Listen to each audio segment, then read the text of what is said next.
Hello guys, तो आज मैं एक ऐसा मानवा एक्सप्लेन करने वाला हूँ जिसमें कि अर्थ एक ज़ॉम्बी आर्क में चला गया है। लेकिन उस आर्क में भी हमारे एमसी और कुछ लोग सरवाइव कर रहे हैं। लेकिन हमारे एमसी के साथ उसकी ही गर्लफ्रेंड कुछ लोगों के साथ मिलकर बहुत बड़ा धोखा कर देती है और हमारे एमसी को मरवा देती है। तभी एमसी अपनी गर्लफ्रेंड से रिवेंज लेने की इच्छा में मारा जाता है, जिसकी वजह से एमसी वापस से अपनी पास्ट में चला जाता है और एमसी को सेकेंड चांस मिलता है अपनी गर्लफ्रेंड और उन लोगों से रिवेंज लेने का जिसने कि एमसी को पास्ट लाइफ में धोखा दिया था। तो फिर आइए हम देखते हैं कि एमसी ने किस तरह अपनी गर्लफ्रेंड से और उन लोगों से रिवेंज लिया। तो एपिसोड का शुरुआत होता है और हम देखते हैं कि कुछ लोग एमसी को कुछ ज़ॉम्बीज़ के ऊपर में बांध के रखे हुए होते हैं और उन लोगों ने जिसने कि एमसी को उन ज़ॉम्बीज़ के ऊपर बांध के रखा हुआ होता है, उनमें से एक एमसी की गर्लफ्रेंड भी होती है। तो फिर एमसी की गर्लफ्रेंड हंसते हुए एमसी से कहती है कि तुम्हारे सारे फ्रेंड्स तो मर चुके हैं, तो फिर तुम्हें इस लाइफ में जीना नहीं चाहिए, तुम्हें भी मर जाना चाहिए। तो फिर हम एमसी को देखते हैं जो कि सोच रहा होता है कि ये सब मेरी ही गलती है, मेरी ही वजह से ये लोग मेरे साथ ऐसा करने की हिम्मत कर रहे हैं। फिर एमसी चिल्लाते हुए अपनी गर्लफ्रेंड को गालियां देने लगता है और कहता है कि तुम्हें एक दर्दनाक मौत की हकदार हो तुम। और हम देखते हैं कि एमसी की गर्लफ्रेंड एक मोटे से पर्सन को पकड़ लेती है और कहती है कि देखो वो फिर से मेरे ऊपर गुस्सा है। तो फिर वो मोटा पर्सन कहता है कि तो फिर चलो अपना गुस्सा निकालने के लिए हम उसे फिर से टॉर्चर करें। और वो पर्सन एमसी को कहता है कि हम तुम्हारे सप्लाई के लिए तुम्हें थैंक यू करते हैं। और फिर वो पर्सन एक रिमोट क्लिक करता है जिसकी वजह से एमसी जिस रस्सी से बंधा हुआ होता है वो रस्सी टूट जाती है और एमसी उस ज़ॉम्बीज़ के पिंजरे में गिर जाता है। और हम देखते हैं कि एमसी जैसे ही उस पिंजरे में गिरता है वो सारे ज़ॉम्बीज़ एमसी के ऊपर अटैक करने के लिए आ जाते हैं और वो ज़ॉम्बीज़ धीरे धीरे कर एमसी को खाने लगते हैं। तभी एमसी गुस्सा होते हुए सोच रहा होता है कि आखिर क्यों तुम लोगों ने आखिर मेरे साथ ऐसा क्यों किया। और फिर एमसी का गर्लफ्रेंड और उस मोटे पर्सन का नाम बताया जाता है, लेकिन उन लोगों का नाम बहुत ही अजीब है, तो मैं उन्हें एमसी की गर्लफ्रेंड और मोटा पर्सन ही कहूंगा। और फिर एमसी कहता है कि आखिर तुम लोगों ने मेरे साथ ऐसा क्यों किया, अगर मुझे जीने के लिए कोई दूसरा चांस मिल गया तो फिर तुम लोगों ने मेरे साथ जो भी किया मैं तुम दोनों को उनके लिए रीपे करवाऊंगा। और तभी सीन चेंज होता है और हम देखते हैं कि एमसी कहीं और अपनी आंखें खोलता है। तभी एमसी से उसकी गर्लफ्रेंड कहती है कि तुम्हारा क्या मतलब है, तुमने हाउस डीड में मेरा नाम क्यों नहीं जोड़ा, क्या तुम सचमुच में मुझसे प्यार करते हो। और हम एमसी को देखते हैं जो कि पूरी तरह से शॉक हो जाता है। तो एमसी सोचता है कि आखिर चल क्या रहा है। और फिर एमसी अपने आप को और अपने आसपास के जगह को देख के सोच रहा होता है कि क्या ऐसा हो सकता है कि मेरा सेकेंड लाइफ एपोक्लिप्स से पहले का है। और फिर एमसी गुस्सा होते हुए कहता है कि मेरे पास लाइफ में मेरी गर्लफ्रेंड ने ही मुझे धोखा दिया, उसने सिर्फ ना कि मेरे मॉम डैड से मिली हुई प्रॉपर्टीज को मुझसे छीन लिया, यहाँ तक कि मुझे बेघर भी कर दिया था। और फिर बाद में इस पूरे वर्ल्ड में एक तबाही हुई जिसकी वजह से सारे ह्यूमंस ज़ॉम्बीज में बदल गए और ये वर्ल्ड पूरी तरह से केओस के अंदर चला गया। और एमसी बताता है कि एमसी उस दौरान घूमते घूमते कुछ लोगों से मिला और उन लोगों की मदद से एमसी ने एक प्लेस को तैयार किया जिसकी वजह से वो लोग एपोक्लिप्स से बच पाए थे। लेकिन किसने सोचा था कि मेरी गर्लफ्रेंड ने एक बेघर होने का नाटक किया और मुझसे सहानुभूति प्राप्त की, लेकिन वो असलियत में तो दुश्मनों द्वारा भेजी गई थी जो कि हमें नष्ट करने के लिए आई थी। और 4 लाख ब्राइड की कीमत एक पैसे भी कम नहीं। और एमसी ये सब सोच ही रहा होता है। तभी हम देखते हैं कि सीन प्रेजेंट में आता है और एमसी अपनी गर्लफ्रेंड का कोई भी जवाब नहीं दे रहा होता है। तो एमसी की गर्लफ्रेंड एमसी से कहती है कि तुमने मुझे सुना। और एमसी मन में ही अपनी गर्लफ्रेंड को गालियां दे रहा होता है और एमसी सोच रहा होता है कि अब मैं इम्पल्सिवली एक्ट नहीं कर सकता हूँ। और एमसी की गर्लफ्रेंड एमसी से कहती है कि मैं तुम्हें 1 वीक की टाइम देती हूँ, अगर तुमने नहीं किया है तो एमसी कहता है कि हाँ ठीक है मैं समझ गया और अभी तुम जाओ। और एमसी अपनी गर्लफ्रेंड को अपने रूम से निकाल देता है। तो एमसी की गर्लफ्रेंड कहती है कि क्या चल रहा है, एमसी कब से इतना रूड हो गया है, क्या वो मेरा कमीना नहीं है। और फिर सीन चेंज होता है और हम एमसी को देखते हैं जो कि अपनी गर्लफ्रेंड को रूम से निकालने के बाद डेट और टाइम को देखने लगता है। और एमसी कहता है कि सिर्फ एक ही महीना बचा है, मुझे एपोक्लिप्स के लिए तैयारी अभी से शुरू कर देनी होगी। और तभी एमसी के सामने सिस्टम अपेयर होता है और सिस्टम के तरफ से एक क्वेस्ट मिलता है एमसी को, जिसमें कि एमसी को एपोक्लिप्स के लिए तैयार होना है और 1 साल का सप्लाई पहले से ही प्रिपेयर करके रखना है, जिसकी वजह से एमसी को 10 पॉइंट्स मिलेंगे और वो पॉइंट्स सिस्टम स्टोर में एमसी यूज कर सकता है। तो एमसी सिस्टम को देखकर खुश हो जाता है और कहता है कि एक सिस्टम और मिशन रिवॉर्ड पॉइंट्स, आखिर मैं मिशन रिवॉर्ड पॉइंट्स को किस चीज के लिए यूज कर सकता हूँ। तो फिर एमसी के सामने सिस्टम स्टोर ओपन हो जाता है जिसमें कि एमसी अपने पॉइंट्स को यूज कर सकता है। और सिस्टम स्टोर में 3 ही ऑप्शन होते हैं अपने पॉइंट्स को यूज करने के, जिसमें से पहला ऑप्शन में एमसी को फिजिकल एनहेंसमेंट का स्किल मिलेगा और दूसरा ऑप्शन में एपोक्लिप्स फार्मर सप्लाई बॉक्स है और तीसरा ऑप्शन में प्रोटोगनिस्ट सप्लाई बॉक्स है। और एमसी 2 पॉइंट्स देकर इनको रिफ्रेश कर सकता है। और एमसी सिस्टम स्टोर को देखकर बहुत ज्यादा हैरान हो रहा होता है। फिर हम देखते हैं कि एमसी अपनी रूम के तरफ जाने लगता है और फिर एमसी बताता है कि एमसी अपने पास्ट लाइफ में क्यूजिन की ब्राइड के लिए पैसे इकट्ठे कर रहा था, जिसकी वजह से एमसी हर चीज में पैसे को बचा रहा था, जिससे कि एमसी बहुत ज्यादा भूखा रहने लगा और एमसी बिल्कुल एक कुपोषित की तरह बन गया था। तो फिर एमसी अपनी फोन को उठा लेता है और कहता है कि 1 महीने बाद हर जगह लाशें होंगे, हालांकि मैं अभी अच्छे खाना खा सकता हूँ। और एमसी बहुत सारा खाना ऑर्डर कर लेता है। फिर हमें एमसी के ही बिल्डिंग का सीन दिखाया जाता है और फिर नेक्स्ट सीन में हम देखते हैं कि एमसी के घर में एमसी के सामने बहुत सारा खाना रखा हुआ होता है और उन खाने में से एमसी एक पीस उठा लेता है और कहता है कि मुझे चखने दो कि 300 युआन का ब्राइज फ्रॉक कैसा होता है, और अगर मैं कुछ चीजों के नाम गलत ले लेता हूँ तो फिर तुम लोग थोड़ा मैनेज कर लेना, क्योंकि इनके नाम वैसे भी बहुत डिफिकल्ट होते हैं प्रोनाउंस करने में। और हम देखते हैं कि एमसी उस एक पीस को खा लेता है। उसके बाद देखते हैं कि मस्त एमसी का सारे कपड़े उपड़े फट जाते हैं और एमसी कहता है कि ये बहुत ही ज्यादा डिलीशियस है। और अगर यहाँ तक तुम लोग देख रहे हो और ये मानवा तुम लोगों को बोरिंग लग रहा है तो फिर थोड़ा सा वेट करो, किसके इस मानवा में कैरेक्टर डेवलपमेंट थोड़ा स्लो है, लेकिन ये मानवा में तुम लोगों को एमसी की स्टोरी के साथ पूरी तरह कनेक्ट कर देगा। और जब एमसी का कैरेक्टर डेवलपमेंट हो जाएगा तो फिर तुम्हें ये मानवा बहुत ज्यादा इंटरेस्टिंग लगेगा। तो फिर इस वीडियो को पूरा देखो और इसकी स्टोरी के साथ चलते रहो। और हम देखते हैं कि एमसी पूरी स्पीड से अपनी सारी खाना को खाने लगता है और तभी एमसी के फोन में एक कॉल आता है। तो एमसी उस कॉल को देखते हुए कहता है कि क्या वो मैनिपुलेटिव वुमेन अपनी छोटी फेरी फ्रेंड के लिए रोई थी। तो फिर एमसी उस कॉल को रिसीव करता है और उस कॉल की दूसरी तरफ से एमसी को बहुत ही गुस्से में चिल्लाते हुए कहती है कि तुम्हारा क्या मतलब है, तुम क्वीन जी के साथ ऐसा कैसे बिहेव कर सकते हो। वो सिर्फ ये चाहती थी कि तुम उसे अपना प्यार साबित करो। अगर तुम उसे अपनी प्रॉपर्टी भी नहीं दे सकते तो फिर तुम कैसे कह सकते हो कि तुम उससे प्यार करते हो। मतलब समझ रहे हो ना कि तुम्हें अपना प्यार साबित करने के लिए अपना पूरा प्रॉपर्टी उसके नाम पे करना पड़ेगा। ये तो बिल्कुल रियलिटी की तरह हो रहा है, असल में भी आजकल ऐसा ही होने लगा है। और फिर वो कॉल वाली एमसी से कहती है कि क्वीन जी सिर्फ तुम्हारी एक टेस्ट ले रही थी जिसमें कि तुम फेल हो गए, तो फिर तुम्हें माफी मांगने के लिए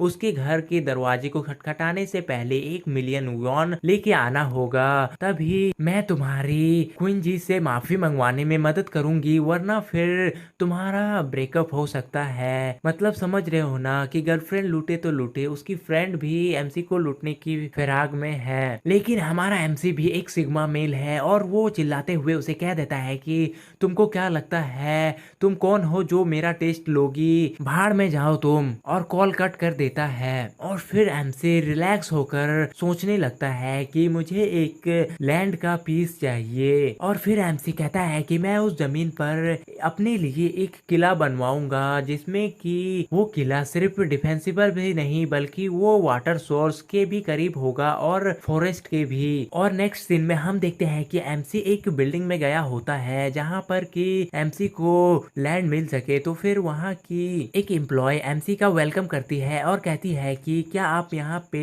हाउस रेंट के लिए आए हैं या फिर हाउस खरीदने के लिए। तो एमसी उससे कहता है कि नहीं, मैं यहाँ हूँ। तभी वहाँ का मैनेजर आ जाता है जो कि उस एम्प्लॉय से कहता है कि यहाँ के बॉक्सेस को पीछे से ले जाने का इंतजाम करवाओ, आज हमें बहुत सारे टॉयलेट पेपर मिले हैं। मतलब कि वो सीधे सीधे एमसी के मुंह पर एमसी की बेइज्जती कर रहा होता है। तो वो एम्प्लॉय मैनेजर से कहती है कि मेरे पास एक कस्टमर है। तो मैनेजर उस एम्प्लॉय से कहता है कि क्या तुम भूल गए मैंने तुम्हें क्या सिखाया था, कोई भी मतलब नहीं है, तुम अपने काम में पीछे जाओ। और वो एम्प्लॉय मैनेजर को कहती है कि लेकिन तभी मैनेजर एमसी को देखते हुए कहता है ये बहुत ही चीपेस्ट क्लॉथ पहन के आया हुआ है और ये एक ब्रोकन लूजर है, तो फिर मुझे नहीं लगता कि ये हमारे टॉयलेट का भी खर्च उठा पाएगा। और ये एमसी के मुंह पर उसका मैनेजर कह देता है मतलब देख रहे हो ना कि आजकल तुम्हारे कपड़ों के हिसाब से ही तुम्हें जज किया जाता है। तो एमसी उस मैनेजर को कहता है कि क्या कहा तुमने, लोगों को तुम नीची नजर से देख रहे हो। तो वो मैनेजर एमसी से कहता है कि मैं एक ऐसा पर्सन हूँ जो कि तुम लोगों को कुत्तों की नजर से देखता हूँ। और वो मैनेजर एमसी को चैलेंज कर देता है कि अगर तुम एक टॉयलेट भी खरीद सकते हो तो फिर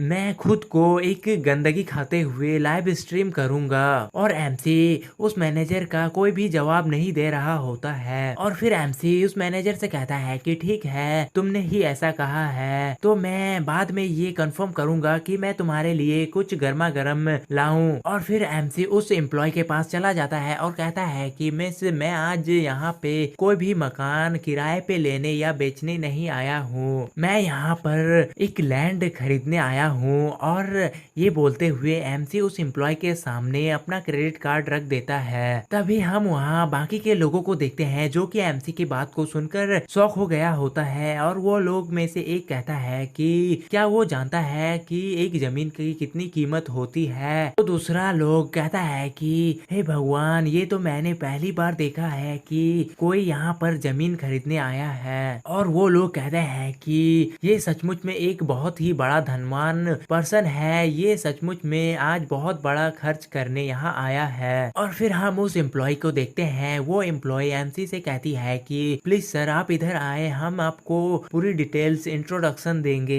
तो एमसी उसके साथ जाने लगता है और हम मैनेजर को देखते हैं जो कि गुस्सा करते हुए सोच रहा होता है कोई भी डिंग मार सकता है, लेकिन जब पेमेंट करने का टाइम आएगा तब मुझे नहीं लगता कि तुम पेमेंट कर पाओगे। और हम एमसी और उस एम्प्लॉय को देखते हैं। वो एम्प्लॉय एमसी को सारे लैंड्स की पेपर देने लगती है और कहती है कि आप इन लैंड्स पे गौर करें। तो एमसी उस एम्प्लॉय से कहता है कि उन सब की कोई जरूरत नहीं है, मैं आपको अपनी नीड बताता हूँ और आप देखें कि उनमें से कोई भी लैंड मेल होता है या फिर नहीं। और एमसी बताता है कि माउंटेन एंड फॉरेस्ट के करीब होनी चाहिए और वहाँ पे वाटर सप्लाई भी होना चाहिए और वाटर बहता हुआ हो तो और भी अच्छा हो। और उस जमीन के आसपास में फैक्ट्री या फिर बिल्डिंग भी होनी चाहिए और वहाँ पे ट्रैवलिंग सिस्टम भी होना चाहिए। तो वो एम्प्लॉय एमसी की जरूरतों को सुनकर कहती है कि रुकिए, मुझे सोचने का समय दीजिए। तभी वहाँ पे मैनेजर आ जाता है और उस एम्प्लॉय को कहता है कि क्या इस डिस्ट्रिक्ट में कोई भी ऐसा लैंड नहीं है जो कि एमसी के रिक्वायरमेंट के हिसाब से हो। तो वो एम्प्लॉय कहती है कि मैनेजर क्या आप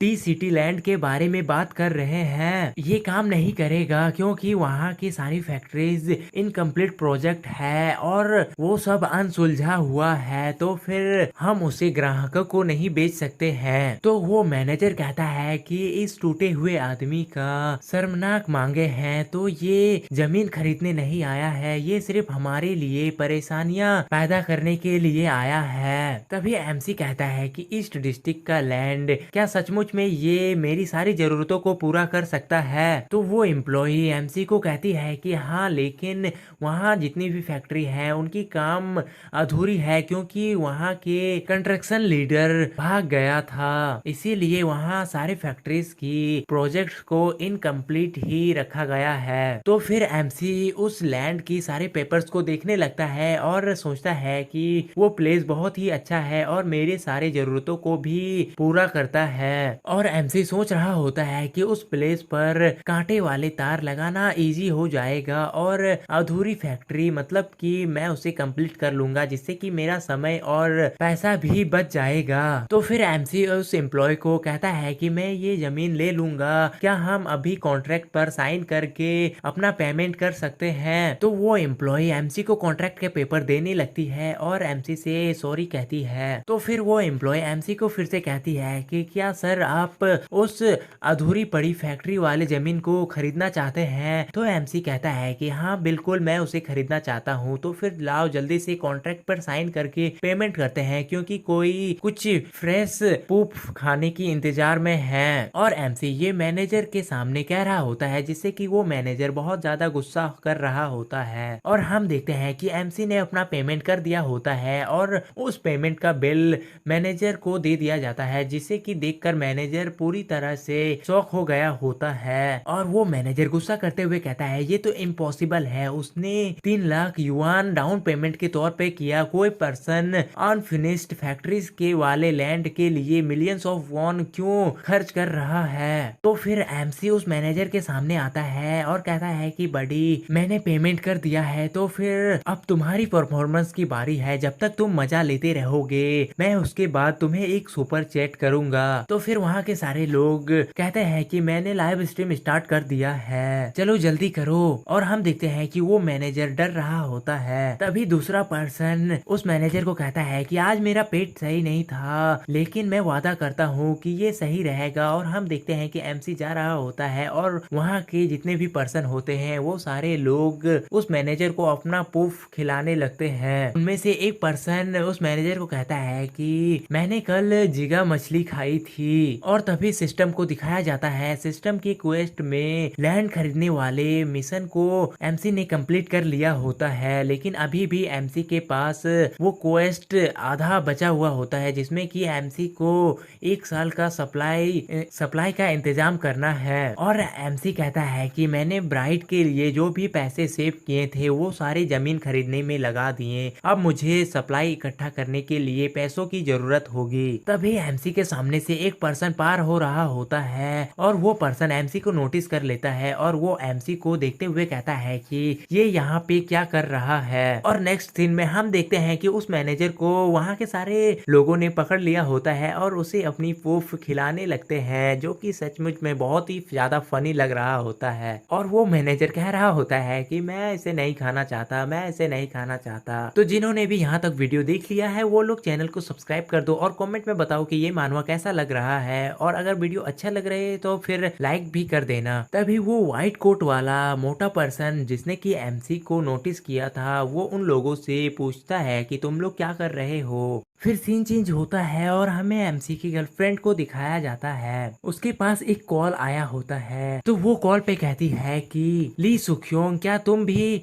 अभी मुझे याद कर रही हो। तो ली सुखयोंग एमसी की गर्लफ्रेंड को बताती है कि एमसी आज रियल एस्टेट की कंपनी में आया था एक लैंड को खरीदने के लिए। तो एमसी की गर्लफ्रेंड पूछती है कि क्या उसने उस लैंड को खरीदा। तो वो कहती है कि उसने 3 लाख युआन डाउन पेमेंट किया है, मुझे लगता है कि ये पेमेंट ब्राइड के लिए जो उसने सेव किए थे वो पेमेंट होनी चाहिए। तो एमसी की गर्लफ्रेंड गुस्सा करने लगती है और कहती है कि उसकी हिम्मत कैसे हुई कि वो मेरे पैसों को खर्च कर रहा है। और एमसी की गर्लफ्रेंड एमसी को गालियां देने लगती है। तभी वो कॉल वाला पर्सन उससे कहता है कि तुम अभी पागल मत बनो, तुम एमसी को ढूंढो और उससे पूछो कि आखिर चल क्या रहा है। तो एमसी की गर्लफ्रेंड कहती है कि क्या पूछूं, उसने सचमुच मेरे ऊपर पलटवार किया है और उसने मेरे पैसों का इस्तेमाल किया है। मैं निश्चिंत रूप से आज उसका ऑनलाइन पर्दाफाश करूंगी। और फिर सीन चेंज होता है और हम एमसी को देखते हैं जो कि सोच रहा होता है कि सप्लाई को खरीदने के लिए और बिल्डिंग बनाने के लिए बहुत सारे पैसों की जरूरत होगी, मैं इन पैसों का इंतजाम कहाँ से करूंगा। तभी एमसी के घर का डोर कोई नॉक करने लगता है। तो एमसी गेट खोल खोलता है तो देखता है कि एमसी की गर्लफ्रेंड और उसकी फ्रेंड आई होती है। तो एमसी उन दोनों से पूछता है कि तुम दोनों यहाँ क्या कर रही हो। तो एमसी की गर्लफ्रेंड गुस्सा करते हुए एमसी से कहती है कि तुम्हारा क्या मतलब है, तुम्हारी हिम्मत कैसे हुई कि तुम हमारे पैसे को खर्च कर रहे हो। तो एमसी भी गुस्सा करते हुए उससे कहता है कि तुम किस बारे में बात कर रही हो। तो एमसी की गर्लफ्रेंड एमसी से कहने लगती है कि तुम ऐसा मत सोचो कि मुझे नहीं पता है, तुमने ब्राइड के कीमत के पैसे से आज जमीन खरीदी है और वो ब्राइड की पैसे मेरी थी, तो फिर तुम्हारी जमीन भी मेरी हुई। तो एमसी अपनी गर्लफ्रेंड से कहने लगता है कि क्या तुम पागल हो। और एमसी अपनी गर्लफ्रेंड के मुंह पर पैसे फेंक कर बोलता है कि मैं तुम्हें बता दूं कि मेरे पास बहुत सारे पैसे हैं, लेकिन मैं तुम्हारे ऊपर एक भी रुपया खर्च नहीं करूंगा। और फिर एमसी अपनी गर्लफ्रेंड को कहता है कि ऐसा मत सोचो कि मैं तुम्हारे और सुखयोन के रिलेशनशिप के बारे में नहीं जानता हूँ। और ली सुखयोन वही पर्सन है जो कि एमसी को सुबह कंपनी में मिला था, वो मोटा पर्सन। तो फिर एमसी की गर्लफ्रेंड गुस्सा करते हुए सोच रही होती है कि क्या चल रहा है, एमसी मेरे और ली सुखयोन के रिलेशन के बारे में कैसे जानता है। तभी एमसी की गर्लफ्रेंड की फ्रेंड उन दोनों को कहने लगती है कि तुम दोनों शांत हो जाओ, ये एक कपल्स के बीच की गलतफहमी है। तो एमसी कहता है कि वो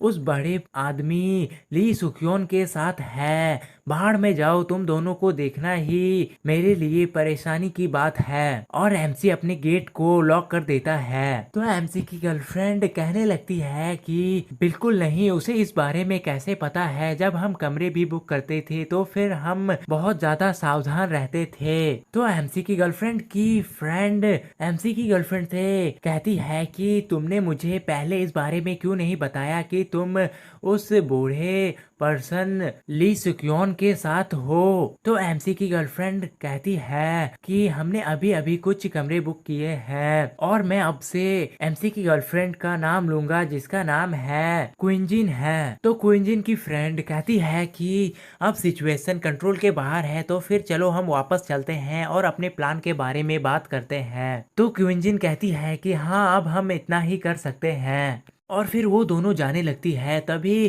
क्विंजिन की फ्रेंड सोच रही होती है कि क्विंजिन, तुमने तो अपना मामला एमसी के साथ गड़बड़ा दिया है, तो फिर अब मैं पीछे नहीं हटूंगी। मतलब समझ रहे हो ना, एमसी के पैसे के लिए और एमसी के लिए सब जान दे रही है। फिर वो कहती है कि आखिरकार हम अच्छी बहनें हैं। तो मुझे पहले लगा था कि क्विंजिन इसकी फ्रेंड है, लेकिन ये दोनों सिस्टर्स हैं। और फिर नेक्स्ट डे का सीन दिखाया जाता है। एमसी अपने लैंड पे होता है। तो एमसी वहाँ के कंस्ट्रक्शन वर्कर से कह रहा होता है कि ये वो बिल्डिंग है जिसे कि मैं रिनोवेट करवाना चाहता हूँ। तो एमसी और उस कंस्ट्रक्शन लीडर के बीच में उस बिल्डिंग को मजबूत बनाने के बारे में बातें चलने लगती है, जो कि उतना इम्पोर्टेंट नहीं है, तो फिर मैं थोड़ा थोड़ा स्किप कर रहा हूँ। और उन दोनों के बीच में फाइनल बात होने के बाद वो लीडर एमसी से कहता है कि आपका प्राइस कितना है, मतलब कि एमसी का बजट पूछ रहा होता है वो। तो एमसी 20 मिलियन कह देता है। तो वो कंस्ट्रक्शन लीडर भी खुश हो जाता है और वो कहता है कि अगर हम अच्छे से काम करें तो फिर हम 1 मंथ में ये बिल्डिंग पूरा कर देंगे।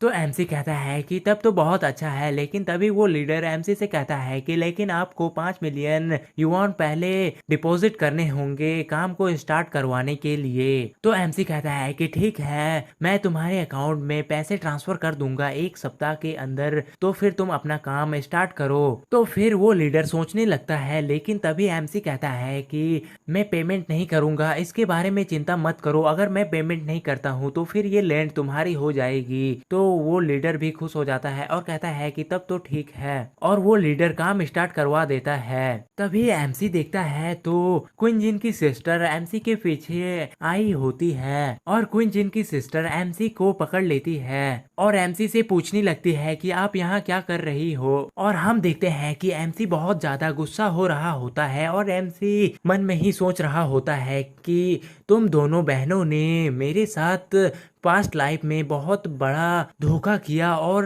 मेरी फैमिली के फॉर्चून को भी मुझसे छीन लिया था, लेकिन इस लाइफ में मैं तुम दोनों से उससे दुगना भुगतान करवाऊंगा। और एमसी उससे कहता है कि तुम यहाँ पे क्या कर रही हो। हम उस लड़की को देखते हैं जो स्माइल करते हुए एमसी से कहती है कि क्या ये वही लैंड है जिसे कि आपने खरीदा था? ये बहुत ज़्यादा खूबसूरत है। क्या आप यहाँ पे एक विला बनाने की प्लान बना रहे हैं? और इस लड़की की नाम अभी तक बताया नहीं गया है, इसीलिए मैं इसका नाम नहीं ले रहा हूँ। तभी एमसी उससे अपने हाथ को छुड़ा लेता है और उसे कहता है कि मैं जो भी बना रहा हूँ इससे तुम्हारा कोई भी लेना देना नहीं है। और एमसी वहां से जाने लगता है। तभी वो लड़की गुस्सा करने लगती है और कहती है कि ये क्या चल रहा है? वो हारा हुआ पर्सन जो कि सिर्फ मेरे हाथ को टच करने से ही शर्मा जाता था, वो आज ऐसा व्यवहार क्यों कर रहा है? और उसका दिल भी तेजी से धड़कने लगा। आज मैंने थोड़ा सा दिखावा किया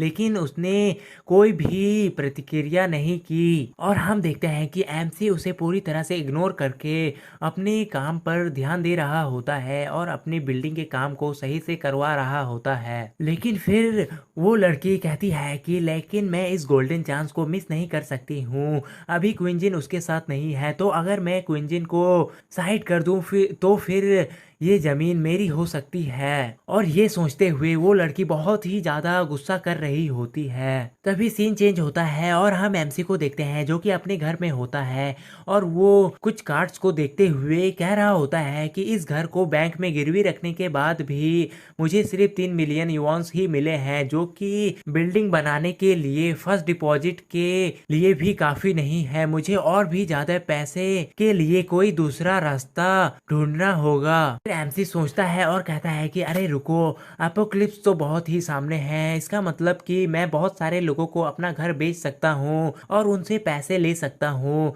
इससे किसी को भी कोई फर्क नहीं पड़ेगा। तो एमसी अपना घर बेचने का प्लान बना लेता है और फिर सीन चेंज होता है और एमसी एक पर्सन के दरवाजे को नॉक करता है और फिर सोच रहा होता है कि क्या वो फिर से वही ओल्ड मैन होगा। और एमसी दरवाजा खोलता है तो सोच रहा होता है कि मेरे पड़ोसी ग्रैंडपा ली फर्स्ट और सेकंड फ्लोर के मालिक हैं और वो थर्ड फ्लोर को भी खरीदना चाहते हैं। फिर एमसी कहता है कि लेकिन मेरा इरादा इस घर में शादी कर कर रहने का था, इसीलिए मैंने इस घर को बेचने से इनकार कर दिया था। और तब से ये ओल्ड मैन मेरे दरवाजे के सामने कचड़े उचड़े जमा कर देता है और इस घर को खरीदने के लिए बहुत ज्यादा कोशिश करता है। और उस ओल्ड मैन ने इस घर को खरीदने के लिए हर तरह की गंदी चालें आजमा ली है। और हम देखते हैं कि वो ओल्ड पर्सन एमसी के ऊपर चिल्ला रहा होता है और वो कहता है कि कल रात तुम फिर से क्लब से बाहर थे। तो एमसी उस ओल्ड पर्सन से चिल्लाते हुए कहता है कि पहले से ही ठीक है, मैं कल रात 10 बजे से पहले सोने चला गया था, मैं क्लबिंग नहीं कर रहा था। तो वो ओल्ड पर्सन एमसी से कहता है कि मुझे कोई फर्क नहीं पड़ता, मैंने कल रात क्लियरली सुना था। तो एमसी कहता है कि इसे रोक दो, तुम्हारी नजर सिर्फ मेरी घर पर है, मैं अब इसे बेच दूंगा। तो वो ओल्ड पर्सन भी शॉक हो जाता है और वो ओल्ड पर्सन एमसी से पूछता है कि सचमुच में? तो एमसी उस ओल्ड पर्सन से कहता है कि लेकिन मेरी एक कंडीशन है। फिर एमसी अपना शर्त बताता है कि एमसी 6 महीने तक अपने घर को नहीं छोड़ने वाला है, लेकिन एमसी 6 महीने बाद इस घर को छोड़ देगा। उससे पहले ओल्ड मैन को एमसी को 5 मिलियन युआन देने होंगे ताकि एमसी अपने लिए नए घर का डाउन पेमेंट कर पाए। और फिर एमसी उस ओल्ड मैन से कहता है कि अगर आप एग्री नहीं करते हैं तो फिर भूल जाइए कि मैं इस घर को बेचने वाला हूँ। तभी एमसी दरवाजा बंद करने लगता है। तो वो ओल्ड मैन एमसी से कहता है कि लेकिन तुम्हें पीछे हटने से रोकने के लिए कुछ कॉन्ट्रैक्ट्स पर साइन करने होंगे।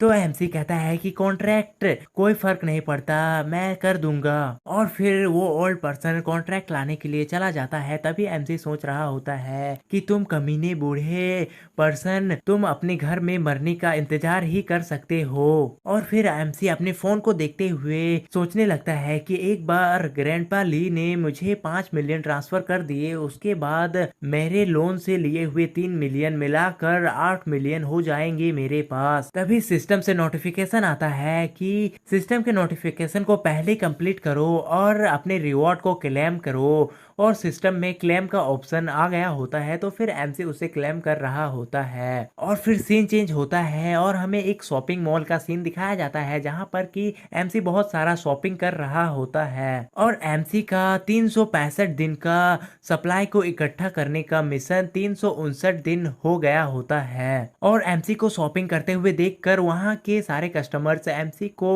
पागल समझ रहे होते हैं और वो लोग कह रहे होते हैं कि क्या ये मेंटली प्रॉब्लम में है, जल्दी जल्दी इससे दूर रहो। तभी हम देखते हैं कि एमसी ने इतना शॉपिंग कर लिया होता है कि वहां पर बहुत सारे ट्रॉली जमा हो गए होते हैं। तभी एक लड़की एमसी को देखते हुए एक पर्सन से कह रही होती है कि क्या वो इतना सामान क्यों खरीद रहा है। तो वो पर्सन कहता है कि वो एक मूर्ख है जो डूम्सडे के अफवाहों पर विश्वास कर कर पहले ही शॉपिंग कर ले रहा है। तभी सिस्टम से नोटिफिकेशन आता है कि एमसी ने 1 साल की सप्लाई को इकट्ठा कर लिया है जिसके वजह से एमसी का क्वेस्ट पूरा हो जाता है और एमसी को 10 सिस्टम पॉइंट्स भी मिल जाते हैं और एमसी कहता है कि एपोक्लिप्स में एट्रीब्यूट्स को इनहेंस करना बहुत ज्यादा जरूरी है और ये प्रोटोगनिक्स सप्लाई बॉक्स का कीमत भी 10 पॉइंट्स है और एमसी सिस्टम स्टोर को देखने लगता है और फिर एमसी कहता है कि झिझकने का कोई टाइम नहीं है, पहला अपॉर्चुनिटी है। तो फिर एमसी प्रोटोगनिस्ट सप्लाई बॉक्स को बाय कर लेता है और सिस्टम बताता है कि एमसी के 10 पॉइंट्स यूज हो चुके हैं तो एमसी के पास करंटली 0 पॉइंट बचे होते हैं। फिर एमसी के सामने एक बॉक्स अपीयर हो जाता है और उस बॉक्स को एमसी ओपन करता है तो उस बॉक्स के अंदर से एमसी को एक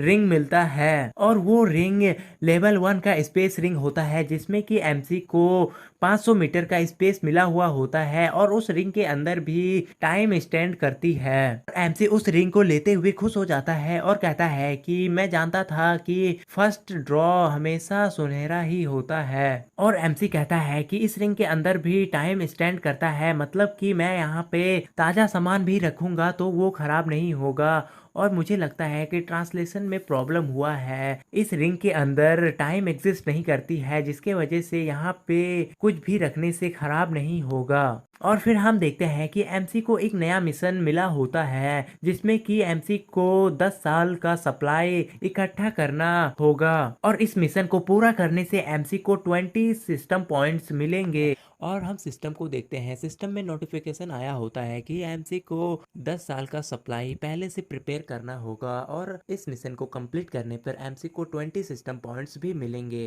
तभी हम देखते हैं कि उस शॉपिंग मॉल का मैनेजर 2 सिक्योरिटी गार्ड्स को अपने साथ लेकर बहुत ही गुस्से में आ रहा होता है और वो पूछता है कि कौन यहाँ पे ट्रबल क्रिएट कर रहा है। तभी वो मैनेजर एमसी को देख लेता है तो वो पूछता है कि क्या तुम हो जो इस मॉल में ट्रबल क्रिएट कर रहा है। तो एमसी उस मैनेजर को देखता है और उस मैनेजर का नाम यांग त्याओ होता है जो कि एमसी के हाई स्कूल के टाइम में एमसी का ही क्लासमेट था। लेकिन यांग त्याओ एक बुली था जो एमसी को हमेशा बुली किया करता था और एमसी ये सब याद कर रहा होता है। तभी सीन प्रेजेंट में आता है और हम देखते हैं कि यांग ताओ एमसी को चिल्लाते हुए कहता है कि तुमने जितनी भी सामाने इकट्ठा किए हैं वो सारे उनकी जगह पे वापस रख दो वरना फिर मैं तुम्हारे लिए निर्दय हो जाऊंगा। तो एमसी यांग ताओ से कहता है कि यांग ताओ तुम अभी भी कमजोरों को धमकाते हो, मैं यहाँ पे शॉपिंग करने आया हूँ, क्या तुम्हारे यहाँ पे कस्टमर से ऐसे ही ट्रीट किया जाता है। तो यांग ताओ एमसी को कहने लगता है कि तो फिर तुम सारे सामानों के लिए अभी पेमेंट करो और बाद में मुझे ब्लेम मत करना।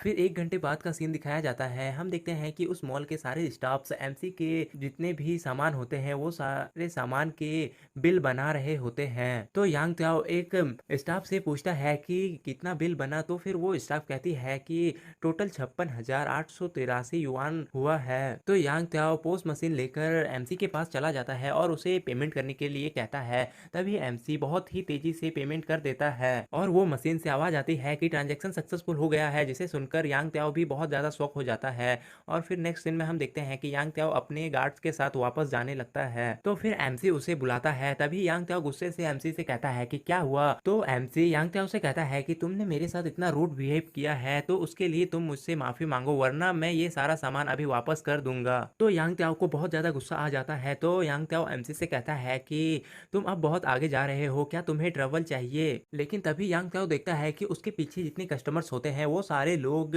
यांग त्याओ का वीडियो शूट करने लगते हैं और वो लोग कहते हैं कि वो सिर्फ माफ़ी मांगने के लिए कह रहा है, तुम्हारे बिहेव के हिसाब से वो कुछ ज़्यादा नहीं मांग रहा है, तो तुम्हें माफ़ी मांग लेनी चाहिए। अगर तुम माफ़ी नहीं मांगोगे तो फिर हम तुम्हें माफ़ नहीं करेंगे। और एक पर्सन यांग त्याओ की वीडियो बना रहा होता है, वो कहता है कि तुम माफ़ी मांग लो वरना हम टिकटॉक में तुम्हें वायरल कर देंगे। काश वो पर्सन हमारे इधर भी होता, मैं उनसे अपना वीडियो वायरल करवा लेता। तो फिर हम एमसी को देखते हैं। एमसी यांग त्याओ से कहता है कि तुम मुझसे माफ़ी मांग लो, अगर तुम मेरे प्रति ईमानदार रहे तो फिर मैं और भी 10 गुना खरीद सकता हूँ। और ये सुनकर यांग त्याओ भी बहुत ज़्यादा शौक हो जाता है और वो एमसी से पूछता है कि सचमुच में? तो एमसी कहता है कि हाँ सचमुच में, तुम मेरे लिए पोस्ट मशीन लाओ, मैं तुम्हें अपना बैलेंस दिखाता हूँ। तभी हम देखते हैं कि एमसी अपना कार्ड को पोस्ट मशीन में स्वैप करता है और उसका बैलेंस देखकर यांग त्याओ बहुत ज़्यादा शौक हो जाता है। और फिर एमसी यांग त्याओ से कहता है कि तुम मुझसे माफ़ी मांगते रहो, मैं और भी ज़्यादा खरीदना कंटिन्यू करूंगा।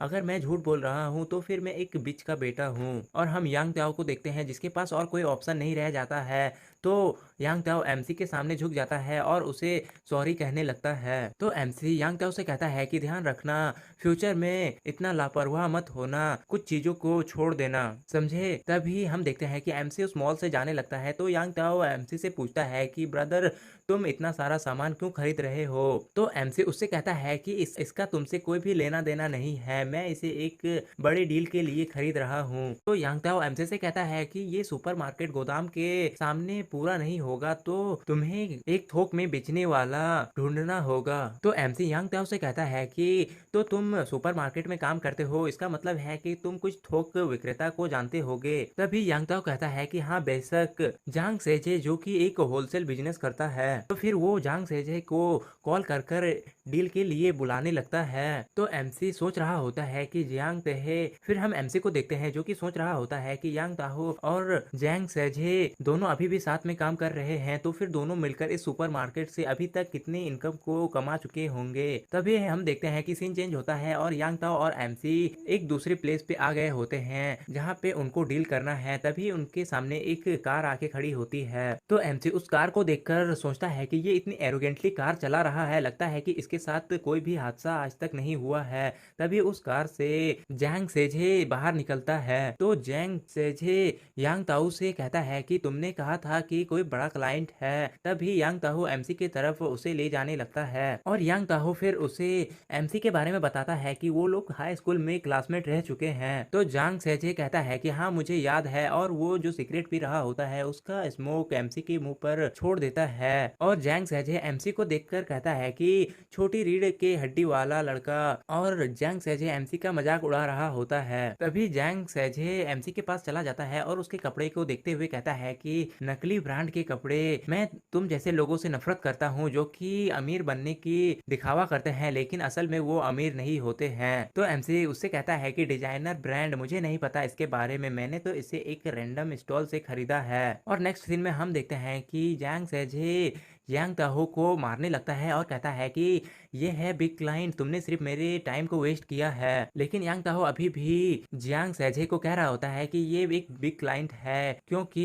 यांग ताहो ने एमसी का बैंक बैलेंस देखा हुआ है। लेकिन जैंग सेजे उसकी एक भी बात नहीं सुनता है और उसे मारते हुए कहता है कि मैं बहुत दिनों से बिजनेस कर रहा हूँ, मुझे पता है कि कौन अमीर है और कौन मेरे जैसा नहीं है, और उसे गालियां भी दे रहा होता है। फिर हम एमसी को देखते हैं जो कि कह रहा होता है कि ऐसा लगता है कि मेरी ओरा सचमुच में काम नहीं कर रही है, मैं उस अनपढ़ को भी नहीं डरा सकता जो कि कमजोर लोगों पे अत्याचार करता है। तभी हम देखते हैं कि जियांग साजे एमसी का कॉलर पकड़ लेता है और कहता है कि तुमने क्या कहा? तो एमसी कहता है कि मैंने कहा कि तुम लोगों को नीची नजरों से देखते हो। तो जियांग साजे एमसी को कहता है कि तुम्हारी हिम्मत कैसे हुई मुझे अनपढ़ कहने की? तो एमसी एक फनी सा फेस बनाते हुए कहता है कि ये कहना कि तुम लोगों को नीची नजरों से देखते हो ये सही है ना? हम देखते हैं कि यांग ताहो उन दोनों के बीच में आ जाता है और उनसे कहने लगता है कि झगड़ा मत करो, और वो एमसी से कहता है कि तुम जैंग साझे के दुखती रथ पे हाथ मत रखो, वो सचमुच में अनपढ़ है, इसीलिए जो भी उससे ज्यादा खुद को बताता है तो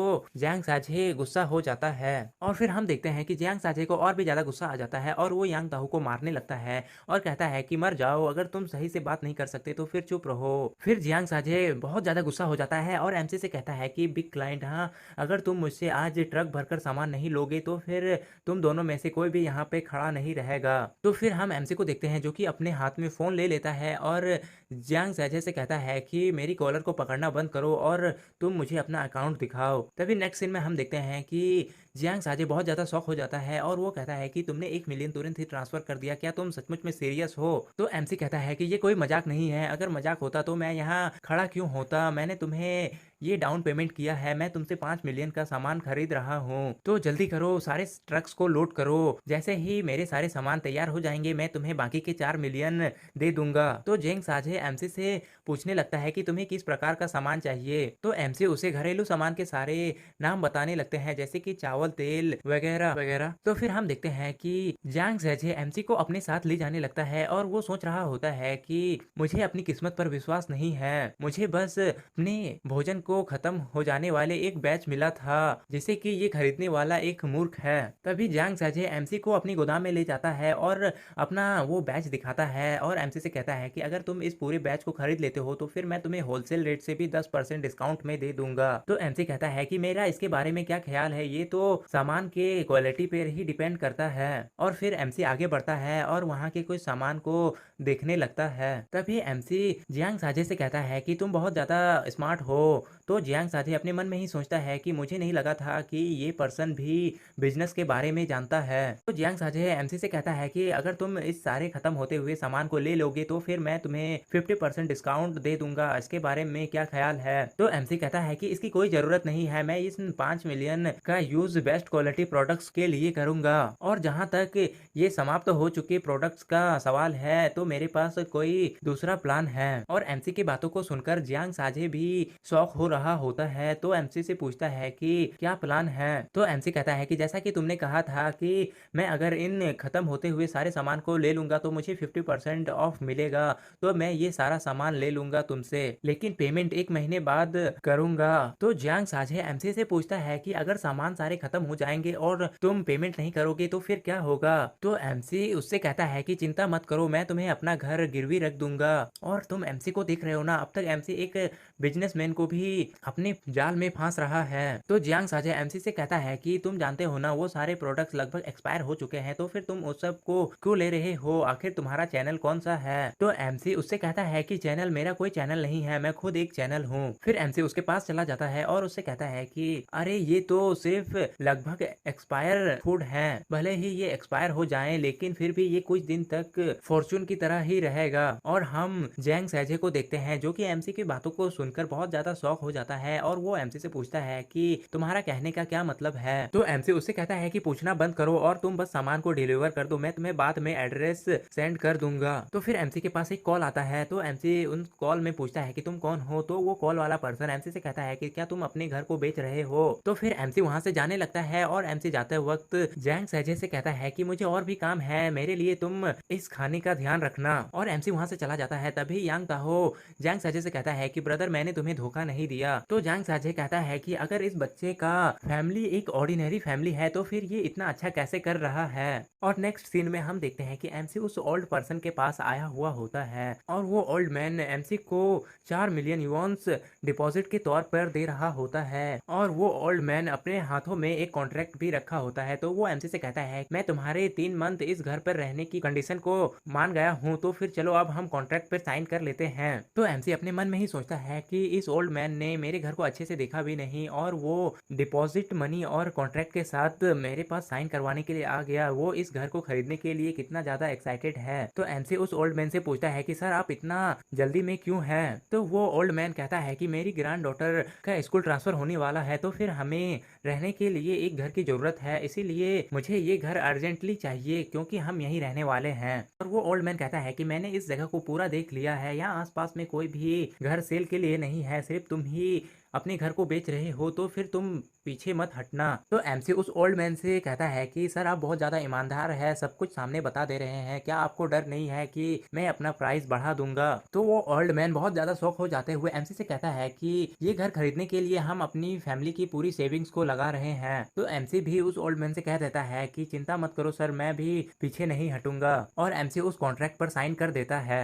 तो वो ओल्ड मैन का सीन दिखाया जाता है जो कि उस कॉन्ट्रैक्ट को देखते हुए बहुत ज़्यादा खुश हो रहा होता है, और वो कहता है कि एमसी भी बहुत अच्छा है। तो वो ओल्ड मैन एमसी से कहता है कि मैं अब तुम्हें तुम्हारी बिजनेस पर आने दूंगा, मैं तुम्हें अब और परेशान नहीं करूंगा। तो एमसी भी उस ओल्ड मैन से कह देता है कि अपना ख्याल रखे, और एमसी थोड़ा सा सैड होते हुए सोचता है कि दयालु और ईमानदार होने के बाद भी ये और इसकी पोती एपोक्लिप्स के आने वाले मंथ तक जिंदा नहीं बचेंगे। तो फिर वो ओल्ड मैन वहां से जाने लगता है, तभी एमसी उसे रोकता है। तो वो ओल्ड मैन कहता है कि क्या हुआ। तो एमसी उस ओल्ड मैन से कहता है कि तुम अभी कहाँ रहते हो, मुझे उसका एड्रेस दो। और फिर सीन चेंज होता है और हम देखते हैं कि एमसी अपने साइट पर गया होता है, जहां पर एमसी का बिल्डिंग भी लगभग तैयार हो गया होता है। तो फिर एमसी वहां पे जैसे ही जाता है, कंस्ट्रक्शन लीडर एमसी से कहता है कि फंड के सेकेंड बैच को, तभी एमसी कहता है कि मैं उसे बहुत जल्दी ही ट्रांसफर कर दूंगा, कंस्ट्रक्शन का काम कैसा चल रहा है। तो वो कंस्ट्रक्शन लीडर एमसी को वो बिल्डिंग दिखाते हुए कहने लगता है कि यहाँ के दरवाजे और वॉल्स एब्सोल्युटली सेफ हो चुके हैं। तो एमसी पूछता है कि और वेयर हाउस कैसा है। वो कंस्ट्रक्शन लीडर कहता है कि वेयर हाउस एक अनफिनिश्ड फैक्ट्री का हिस्सा है, तो फिर उसे पहले ही क्लीन कर दिया गया है, ये सामान रखने के लिए बिल्कुल ही तैयार है। तो एमसी भी खुश हो जाता है और वो जांग साझे को कॉल कर कर सामान लाने के लिए कह देता है। और फिर सीन चेंज होता है और हम जांग साझे के गोदाम का सीन देखते हैं। वहाँ पे बहुत सारे लोग सारे सामान को एमसी के गोदाम में लाने की तैयारी कर रहे होते हैं। तो वहाँ के स्टाफ कहते हैं कि बॉस सचमुच में बहुत अच्छे हैं, वो इस तरह के काम के लिए हर पर्सन को 2000 रुपए दे रहे हैं। और हम देखते हैं कि एमसी के बारे में वो सारे स्टाफ बात कर रहे होते हैं, और एमसी उनसे सारे वेजिटेबल्स वगैरह को अलग करके रखवा रहे होते हैं। और एमसी उनसे कहता है कि सारे सामान को अच्छे से रखना, किसी को भी मैश मत कर देना। फिर हम देखते हैं कि रात हो जाती है और वो सारे वर्कर्स एमसी के वेयर हाउस से निकल कर जा रहे होते हैं। तभी एमसी अपने वेयर हाउस में अपने सामान के सामने खड़ा हो जाता है और कहता है कि ये सारा चीज अब खत्म हुआ। और फिर एमसी स्माइल कर रहा होता है, और शायद से एमसी का मिशन भी पूरा हो गया होता है, जिसकी वजह से एमसी अपने सिस्टम स्टोर को देख रहा होता है। तो एमसी अपने सिस्टम स्टोर को देखते हुए बहुत ज्यादा शौक हो जाता है और कहता है कि यहाँ पर तो एक नया बॉक्स है, और उस बॉक्स का हमको नाम दिखाया जाता है जिसका नाम होता है एबिलिटी अवेकनिंग सप्लाई बॉक्स। तो एमसी कहता है कि मैं बहुत ज्यादा लकी हूँ कि एपोक्लिप्स से पहले ही मुझे एबिलिटीज मिल जाएंगी। तो फिर दिखाया जाता है कि एमसी एक एबिलिटी बॉक्स को बाय कर लेता है, जिसकी वजह से एमसी के 10 पॉइंट्स यूज हो जाते हैं, और एमसी को एक एबिलिटी मिलती है जिसका नाम माइंड्स आई होता है, जो कि लेवल 1 पर होती है। और इस एबिलिटी से एमसी को पता चलता है कि एमसी के सामने वाला पर्सन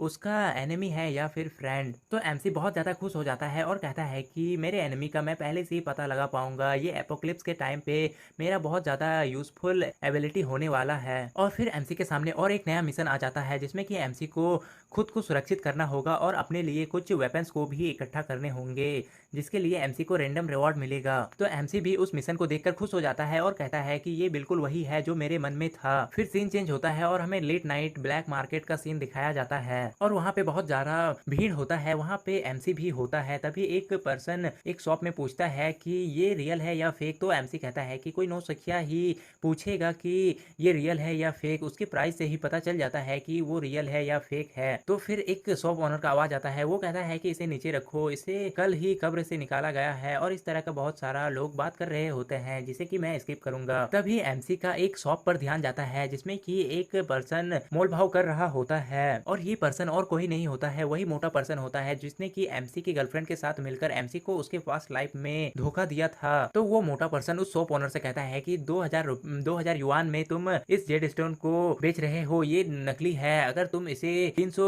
युआन में नहीं दोगे तो फिर तुम 300 युआन में भी अपना प्रॉफिट कमा रहे हो। तो वो शॉप ओनर नहीं मान रहा होता है। तभी वो मोटा पर्सन उससे पूछता है कि तुम इसे बेच रहे हो या नहीं, अगर तुम इसे नहीं बेच रहे हो तो फिर मैं जा रहा हूँ। और हम देखते हैं कि एमसी उनकी डील को देख रहा होता है, और एमसी सोच रहा होता है कि ली सुक्योन वो कमीना इस घोस्ट मार्केट से नकली जेड ब्रेसलेट खरीद रहा है, क्वीन जिन वो मूर्ख वास्तव में इस घोटाले में फंस गई है। तभी एमसी दूसरी शॉप की तरफ देखता है, वहाँ पे कुछ स्वॉर्ड्स रखे होते हैं। तो एमसी कहता है कि हाँ मुझे मिल गया। तो फिर एमसी उस शॉप में चला जाता है और वहाँ के शॉर्ट्स को देखने लगता है और असल में वो शॉर्ट नहीं होते हैं, नाइफ होती है। तो फिर एमसी उस शॉप ओनर से पूछने लगता है कि तुम्हारे पास इससे भी ज्यादा हार्ड कुछ है क्या? तो वो शॉप ओनर एमसी से कहता है कि ये एक नाइफ शार्पनर है, तुम इसे ले लो और अगर तुम्हें ज्यादा हार्ड चीज चाहिए तो फिर तुम इसे खुद से यूज करो और अगर इससे भी तुम्हारा मन ना भरे तो फिर तुम एक डंडा ले सकते हो। तो एमसी उस शॉप ओनर से कहता है कि ये इनफ नहीं है, मुझे कुछ और भी हार्डर चाहिए। तो वो शॉप ओनर एमसी से कहता है कि तुम्हारा मतलब है कि तुम यहाँ पे ट्रबल क्रिएट करने के लिए आए हो। तभी वो शॉप ओनर अपनी फोन में देखता है तो एमसी ने उसके अकाउंट में 2 मिलियन युआन ट्रांसफर कर दिए होते हैं। एमसी उस शॉप ओनर से कहता है कि एक्साइटेड होने की कोई जरूरत नहीं है, मैं इसे खरीदने के लिए बहुत ज्यादा सीरियस हूँ। तो वो शॉप ओनर अपने बगल के शॉप वाले से अपने शॉप का ध्यान रखने के लिए कह देता है और एमसी को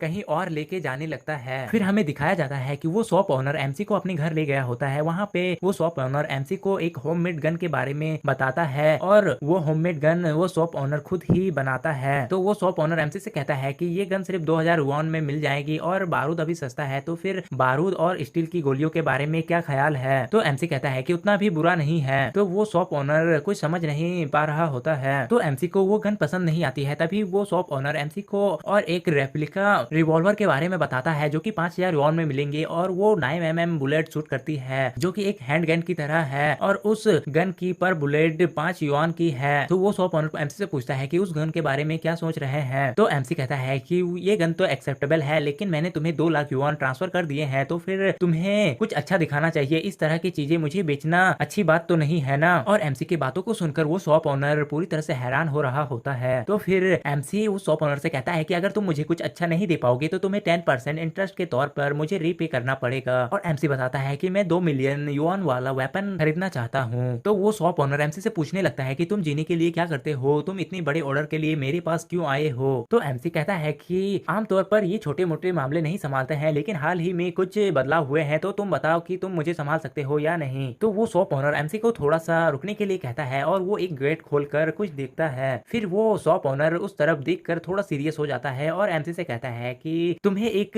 राइट पर्सन मिल गया है। और फिर वो शॉप ओनर एमसी के पास जाता है और उसे कहता है कि मैं इसे संभाल लूंगा, तुम बस सिर्फ सूची बनाओ और मैं आपको एक पता दूंगा जिसमें कि परसों आधी रात को आपको जाकर लेन देन पूरा करना होगा और याद रखना कि वहाँ पे सिर्फ नगद ही चाहिए। और फिर सीन चेंज होता है और हम देखते हैं कि वो शॉप ओनर के साथ एमसी उस बिल्डिंग से बाहर आ रहा होता है और शायद ये परसों का ही सीन दिखाया जाता है जब एमसी को अपने डील के लिए जाना होता है और एमसी सोच रहा होता है कि क्या यहाँ जियोंग नहीं है। तभी एमसी के सामने वो मोटा पर्सन आ जाता है और वो एमसी से कहता है कि ब्लैक मार्केट में तुमसे मिलकर कोई आश्चर्य नहीं हुआ क्योंकि तुम हाल ही में बहुत ज्यादा खर्च कर रहे हो और तुम जिंगजिंग को भी इग्नोर कर रही हो। ऐसा लगता है कि तुम्हारी फैमिली में तुम्हें कुछ विरासत में मिला है या फिर कुछ और है। और फिर वो मोटा पर्सन एमसी से कहने लगता है कि क्या तुमने हाल ही में कुछ मार्केटिंग अकाउंट्स देखे हैं जो कि सब कुछ बेचकर आराम से रहने का फैसला ले चुका है। और ये शायद से एमसी के प्लान के बारे में बात कर रहा होता है, शायद इसे एमसी के प्लान के बारे में पता है। तो एमसी मन में ही सोच रहा होता है कि मेरी न्यू एबिलिटी को टेस्ट करने का समय आ चुका है और एमसी अपनी माइंड्स आई को एक्टिवेट करता है जिससे कि एमसी को पता चल जाता है कि वो शॉप ओनर एमसी की तरफ है लेकिन वो मोटा पर्सन एमसी का एनिमी है। तो एमसी कहता है कि जैसा कि मैंने एक्सपेक्ट किया था ये बहुत ही यूजफुल एबिलिटी है। तो एमसी उस मोटा पर्सन से कहता है कि हाँ बिल्कुल झूठ बोल रहा हूँ, तो क्या तुमने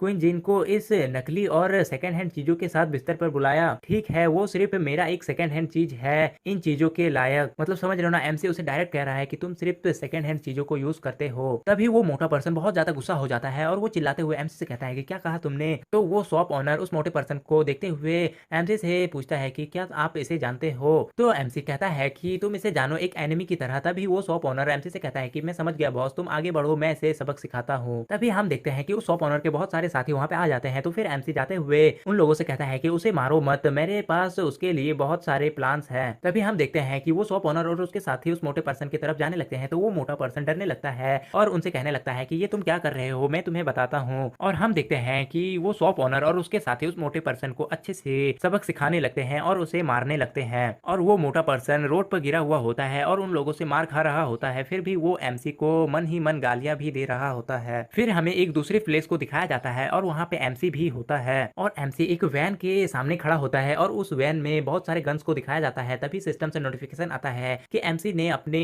वेपन इकट्ठा करने वाले मिशन को पूरा कर लिया है, जिस वजह से एमसी को 10 सिस्टम पॉइंट्स भी मिलते हैं और एमसी को बोनस रिवॉर्ड भी मिलता है जिसमें कि एमसी की फिजिकल एनहेंसमेंट में 2 पॉइंट ऐड हो जाती है। तो फिर एमसी कहता है कि फिजिकल इनहेंसमेंट पोजीशन क्या है, और हम देखते हैं कि एमसी के हाथ में एक इंजेक्शन अपीयर हो जाता है। तो फिर एमसी खुश होते हुए कहता है कि एक एक्स्ट्रा फिजिकल एनहेंसमेंट पोइजन, और एमसी उस पोशन को देखकर बोलता है कि ये +2 है, मतलब कि ये डबल इफेक्टिव है। फिर हम देखते हैं कि एमसी उस फिजिकल एनहेंसमेंट पोशन को अपने हाथ में इंजेक्ट कर लेता है, जिसकी वजह से एमसी को बहुत ज्यादा पेन होने लगता है। और फिर एमसी बताता है कि 2 पॉइंट एमसी की फिजिकल एनहेंसमेंट में जुड़ने के बाद एमसी की 40% फिजिकल पावर बढ़ चुकी है। और फिर एमसी सिस्टम स्टोर को देखने लगता है। सिस्टम स्टोर में अब 2 ही आइटम बचे होते हैं, जिसमें कि पहला आइटम फिजिकल एनहेंसमेंट होता है और दूसरा आइटम सर्वाइवल किट होता है। और एमसी फिर से फिजिकल एनहेंसमेंट पोशन को खरीद लेता है और कहता है कि मैं अब इसे मैक्सिमम एडवांटेज लेने वाला हूँ। फिर हमें थोड़ी देर बाद का सीन दिखाया जाता है। एमसी ने अपने फिजिकल एनहेंसमेंट को मैक्सिमम लेवल पर ले गया होता है, जिसकी वजह से एमसी के अंदर से एक येलो कलर का ओरा बाहर आ रहा होता है। और एमसी बताता है कि एमसी ने 8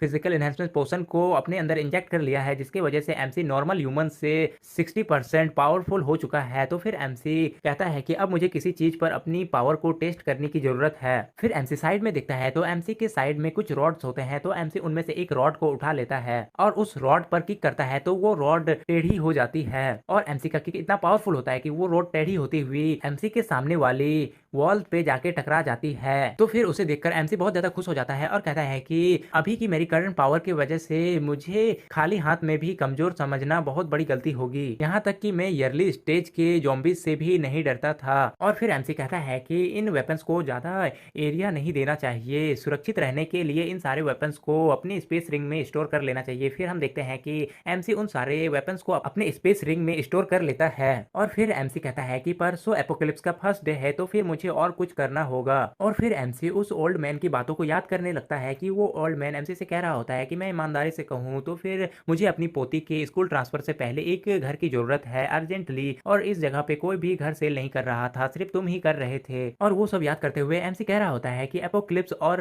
दूसरे पर्सन से मुझे इतना धोखा मिलने के बाद भी मैं दूसरे के साथ गलत कर रहा हूँ, तो मुझे गिल्ट फील हो रहा है। और फिर एमसी उस जगह से जाने लगता है और कहता है कि ठीक है, मैं एपोक्लिप्स के टाइम पर आप लोगों के लिए कुछ चीजें भेजूंगा, और उस एपोक्लिप्स में बचना या ना बचना वो आप पर निर्भर करता है। और ये एमसी उस ओल्ड मैन के लिए कह रहा होता है। और अभी है कि एमसी एक बिल्डिंग के सामने अपनी गाड़ी को खड़ा करता है और उस गाड़ी से एमसी बाहर निकलते हुए सोच रहा होता है कि जीपीएस की वजह से मैं इस तरह की जगह को ढूंढ पाया हूँ, वरना फिर इस तरह की जगह किसे ही मिलती है। और फिर एमसी उस ओल्ड मैन के घर की तरफ जाते हुए कहता है कि लगता है कि वो ओल्ड मैन अच्छी तरह से नहीं रहता है, वो इस तरह की चीप प्लेस को रेंट में लेकर रह रहा है, ऊपर से ये इस बिल्डिंग का टॉप फ्लोर भी है। और फिर एमसी उस ओल्ड मैन के डोर को नॉक करता है और एमसी अपने स्पेस रिंग को देखते हुए सोच रहा होता है कि मुझे पहले ही सारे सामान को बाहर निकाल लेना चाहिए, वरना फिर बाद में ये सब एक्सप्लेन करना बहुत ज्यादा मुश्किल हो जाएगा। तो हम देखते हैं कि एमसी अपने स्पेस रिंग से बहुत सारे बॉक्सेस को निकाल लेता है और हम देखते हैं कि वो ओल्ड मैन जैसे ही डोर ओपन करता है वो कहता है कि तुम किराए के लिए आए हो, तो फिर मैं कह देता हूँ कि मैं रेंट नेक्स्ट वीक में जमा कर दूंगा। लेकिन वो ओल्ड मैन जैसे ही एमसी को देखता है वो ओल्ड मैन बहुत ज्यादा शॉक हो जाता है और वो ओल्ड मैन देखता है कि उसकी गेट के बाहर में बहुत सारा सामान रखा हुआ होता है। तो फिर वो ओल्ड मैन एमसी से पूछता है कि तुम यहाँ पर क्या कर रहे हो। तो हम एमसी को देखते हैं जो कि उन सामानों को उठाने लगता है और ओल्ड मैन से कहता है कि मैं तुम्हें बाद में समझा दूंगा, अभी बाकी पड़ोसियों को देखने से पहले ये सारा सामान घर के अंदर ले जाने में मेरी मदद करो। फिर हम कुछ देर बाद का सीन देखते हैं कि एमसी और उस ओल्ड मैन ने दोनों ने ही सारे बॉक्सेस को अपने घर के अंदर रख लिया होता है। तभी वो ओल्ड मैन एमसी से कहता है कि तुम यंग मैन, तुम्हारे पास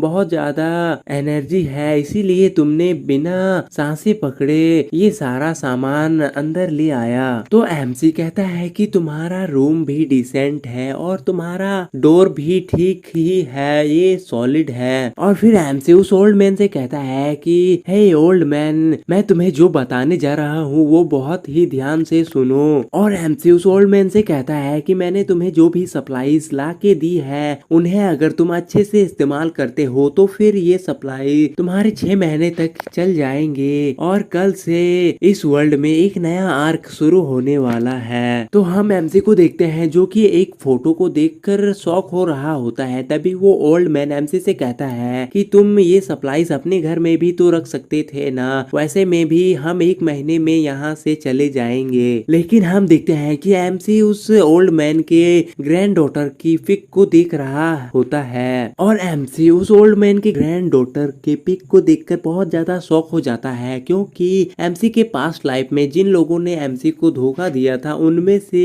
एक इस ओल्ड मैन के ग्रैंड डॉटर भी थी और इसका नाम सैनसैन है। और एमसी उस फोटो को उठा लेता है और उस ओल्ड मैन से कहता है कि हे ओल्ड मैन, तुम्हारी ग्रैंड डॉटर का नाम सैनसैन है। तो वो ओल्ड मैन शॉक होते हुए एमसी से कहता है कि तुमको कैसे पता चला, मुझे उसका नाम याद नहीं है और तुम देख रहे हो ना कि अपनी ग्रैंड डॉटर का ही नाम इस ओल्ड मैन को याद नहीं है। तभी हम एमसी को देखते हैं जो कि बहुत ज्यादा सीरियस हो जाता है और उस ओल्ड मैन से पूछता है कि आपकी ग्रैंड डॉटर अभी कहाँ पर है। तो वो ओल्ड मैन एमसी से कहता है कि वो अभी स्कूल में है और बहुत जल्द ही हम उसके घर को ट्रांसफर करने वाले हैं, तो फिर हम उसके स्कूल को भी ट्रांसफर कर देंगे। बाकी सारे डॉक्यूमेंट्स के काम पूरे हो चुके हैं। और फिर एमसी के पास्ट को दिखाया जाता है जिसमें कि एमसी के सामने बैठकर सैनसैन रो रही होती है और कहती है कि सब मेरी गलती है, मैंने ही अपने ग्रैंडफादर को बर्बाद कर दिया। और फिर सीन प्रेजेंट में आता है और एमसी सोच रहा होता है कि मेरे पास्ट लाइफ में मुझे याद है कि सैनसैन ने मुझसे कहा था कि उसके ग्रैंडफादर ने उसे बचाने के लिए अपनी लाइफ को डेंजर में डाल दिया था। मेरे पास्ट लाइफ में ज़ॉम्बीज़ ने पहले ही हाई स्कूल में अटैक कर दिया था, हालांकि उसके ग्रैंडफादर ने उसे बचाने में अपनी पूरी जान लगा दी और उसे बचा लिया, लेकिन खुद नहीं बच पाया। और फिर एमसी उस फोटो को रख देता है और कहने लगता है कि उसका पछतावा मैं अब इसकी भरवाई करूंगा। तो एमसी उस ओल्ड मैन से कहता है कि ओल्ड मैन, अब तुम मेरे घर नहीं जाओगे। तो वो ओल्ड मैन शॉक होते हुए एमसी से कहता है कि तुम पीछे तो नहीं हट रहे हो ना, तुम ऐसा नहीं कर सकते हो। तो एमसी उस ओल्ड मैन से कहता है कि मुझे खत्म करने दो, कल से ये दुनिया एक लिविंग हेल में बदल जाएगी और अब से ना तो मेरा घर और ना ही तुम्हारी ग्रैंड डॉटर का रजिस्ट्रेशन मायने रखता है। आप मेरे साथ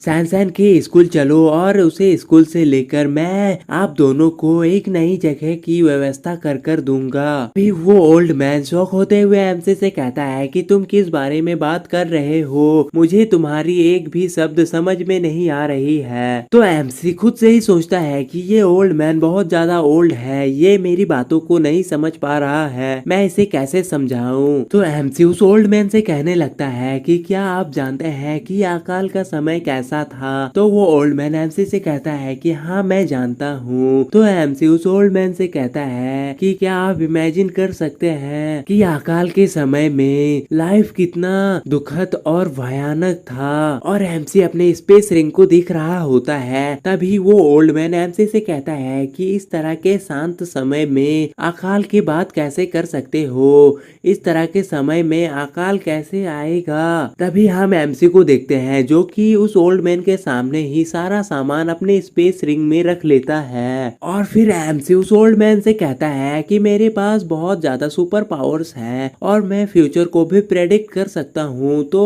अगर तुम चाहते हो कि तुम जिंदा रहो और तुम्हारी ग्रैंड डॉटर भी जिंदा रहे तो फिर अभी से तुम मुझे फॉलो करना शुरू कर दो और मैं जो कहता हूँ वही करो। और एमसी फिर से ओल्ड मैन को फंसा रहा है। वैसे भी एमसी के पास सुपर पावर्स है, लेकिन यहाँ पर एमसी आजकल के ढोंगी बाबाओं के जैसा प्रिडिक्ट कर रहा है। फिर एमसी उस ओल्ड मैन से पूछता है कि सैनसैन का स्कूल कहाँ है। और नेक्स्ट सीन में हम देखते हैं कि वो ओल्ड मैन अभी भी शॉक होता है, लेकिन एमसी और वो ओल्ड मैन सैनसैन के स्कूल जा रहे होते हैं। और फिर हमें दिखाया जाता है कि एमसी की कार सैनसैन के स्कूल के बाहर में आकर रुकता है और एमसी उस कार से बाहर निकलकर उस ओल्ड मैन से कहता है कि क्या आपको पता है कि सैनसैन किस क्लास में है। तो ओल्ड मैन कहता है कि हाँ मुझे पता है। तभी एमसी कहता है कि बहुत अच्छा, जल्दी चलो। फिर हमें सैनसैन के स्कूल को दिखाया जाता है और नेक्स्ट सीन में हम देखते देखते हैं कि एक लड़की सांगसान को बुली कर रही होती है और वो बुली लड़की सांगसान को मारते हुए कह रही होती है कि तुम कुतिया, तुम्हारे अंदर ऐसा क्या है जो जांग सियाओचन को तुम्हारे अंदर क्या पसंद आया है। तो सांगसान उस लड़की से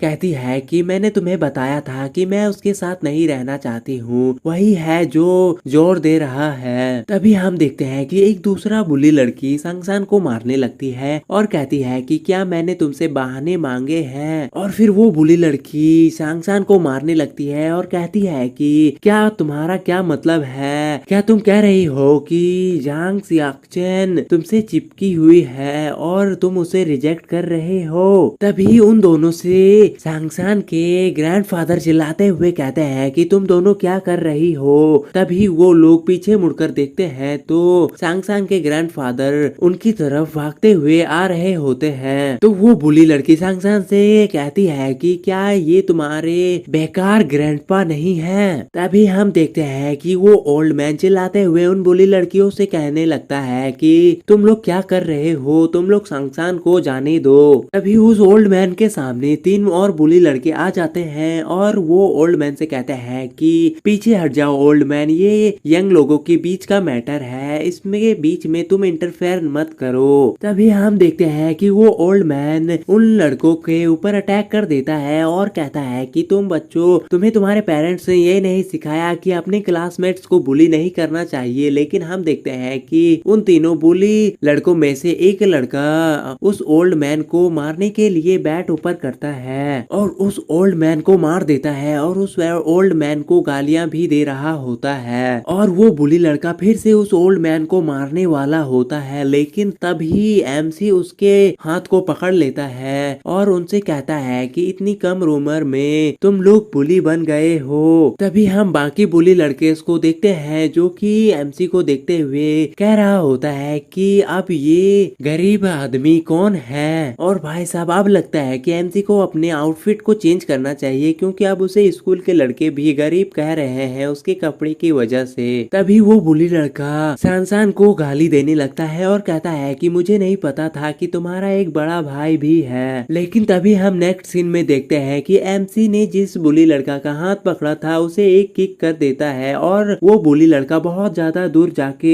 फिक जाता है, जिसे देखकर वो दोनों लड़के बहुत ज्यादा डर जाते हैं। और उनमें से एक लड़का कहता है कि क्या वो ट्रेन है। तभी वो लड़का कहता है कि चलो हम दोनों साथ में चले। और फिर हम देखते हैं कि वो दोनों लड़के एमसी के ऊपर साथ में अटैक करने के लिए आ जाते हैं और वो अटैक भी करने लगते हैं, जिनके अटैक्स को एमसी डॉज करने लगता है। और एमसी उनके अटैक्स को डॉज करते हुए सोच रहा होता है कि मैंने जब से अपनी फिजिकल एनहांसमेंट एबिलिटीज को बढ़ाया है तब से मेरी रिएक्शन स्पीड भी बहुत तेज हो गई है। तभी एमसी एक बुली के कॉलर को पकड़ लेता है और उसे जमीन पर पटक देता है, जिससे कि वो बुली लड़का वहीं पे डाउन हो जाता है। फिर दूसरा बुली लड़का एमसी के ऊपर अटैक करने के लिए आ रहा होता है, लेकिन एमसी उसके अटैक को डॉज कर लेता है और उसकी पैरों पर किक करता है, जिससे कि वो दूसरा बुली लड़का भी वहीं पे गिर जाता है। और हम देखते हैं कि वो दोनों बुली लड़के वहीं पर डाउन हो जाते हैं। फिर एमसी उन बुली लड़कियों की तरफ देखने लगता है और एमसी उन दोनों बुली लड़कियों की तरफ जाने लगता है। तभी वो बुली लड़कियां एमसी को देखकर बहुत ज्यादा डर जाती हैं और वो एमसी से कह रही होती है कि तुम मेरे साथ क्या करने वाले हो। और तभी हम देखते हैं कि एमसी उन दोनों बुली लड़कियों में से एक लड़की को एक चाटा मार देता है और इस टाइम पे एमसी सचमुच में एक सिग्मा लग रहा है। और फिर हम उस लड़की को देखते हैं जो कि एक चाटा खाने के बाद बहुत ज्यादा शौक हो जाती है। तभी हम देखते हैं कि एमसी दूसरे बुली लड़की की बालों को खींचने लगता है और उससे कहता है कि तुम्हें बाल खींचना बहुत ज्यादा पसंद है ना।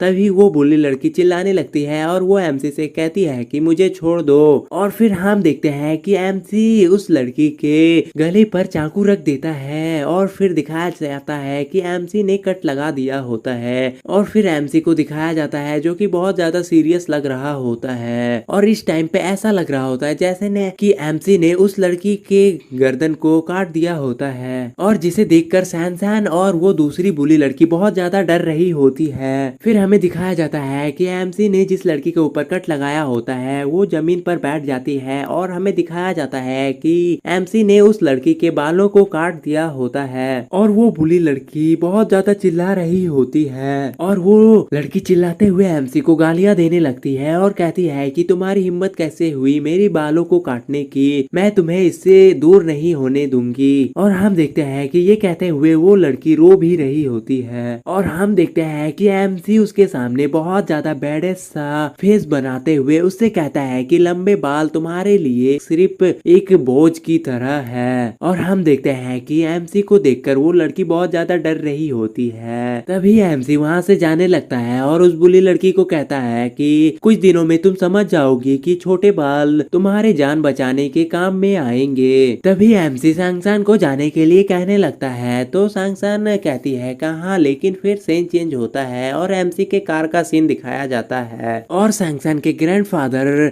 सांगसान से कह रहे होते हैं कि अब तुम्हें और स्कूल जाने की जरूरत नहीं है क्योंकि बहुत ही जल्द बहुत बड़ा अकाल आने वाला है, तो फिर स्कूल जाने का क्या ही मतलब है, जिंदा रहना पहला काम होना चाहिए। और उस ओल्ड मैन को अभी तक ज़ॉम्बी आर्क के बारे में एमसी ने नहीं बताया है क्योंकि वो समझ नहीं पा रहा था, इसीलिए एमसी उसे अकाल के बारे में ही बताया है। तभी सांगसान अपने ग्रैंडफादर को कहने लगती है कि ग्रैंडपा मुझे आपको कितनी बार बताना होगा कि आप उन फेक घोटालों वाले कॉलों पर विश्वास मत करो। और फिर हम एमसी को देखते हैं जो कि उन दोनों को देखकर स्माइल कर रहा होता है। फिर सांगसान अपने ग्रैंडपा से पूछ रही होती है कि चलो बताओ इस बार तुमने कितना घोटाला किया। तो हम उस ओल्ड मैन को देखते हैं जो सांगसान से कह रहा होता है कि क्या घोटाला, मैं सच कह रहा हूँ। तो सांगसान अपने ग्रैंडपा से कह रही होती है कि तुम जब भी घोटाला करते हो तुम कहते हो कि मैं सच कह रहा हूँ। और फिर हम एमसी को देखते हैं जो स्माइल करते हुए कह रहा होता है कि सांगसान मैं तुम्हें इस लाइफ में सेफ रखूंगा। तो एमसी सांगसान से कहता है कि हमारे ग्रैंडपा को इस बार कोई भी घोटाले में नहीं फंसाया जा रहा है, इस अकाल की जानकारी मैंने दी है। और एमसी की बातों को सुनकर सांगसान शॉक हो रही होती है। तो सांगसान एमसी से पूछती है कि तुम कौन हो। और फिर एमसी अपना इंट्रोडक्शन सांगसान को देता है और कहता है कि अभी से तुम मुझे ब्रदर कह सकती हो। तो सांगसान भी एमसी को ब्रदर कहने लगती है और उससे थैंक यू भी कहती है उसे उन बुलीज से बचाने के लिए।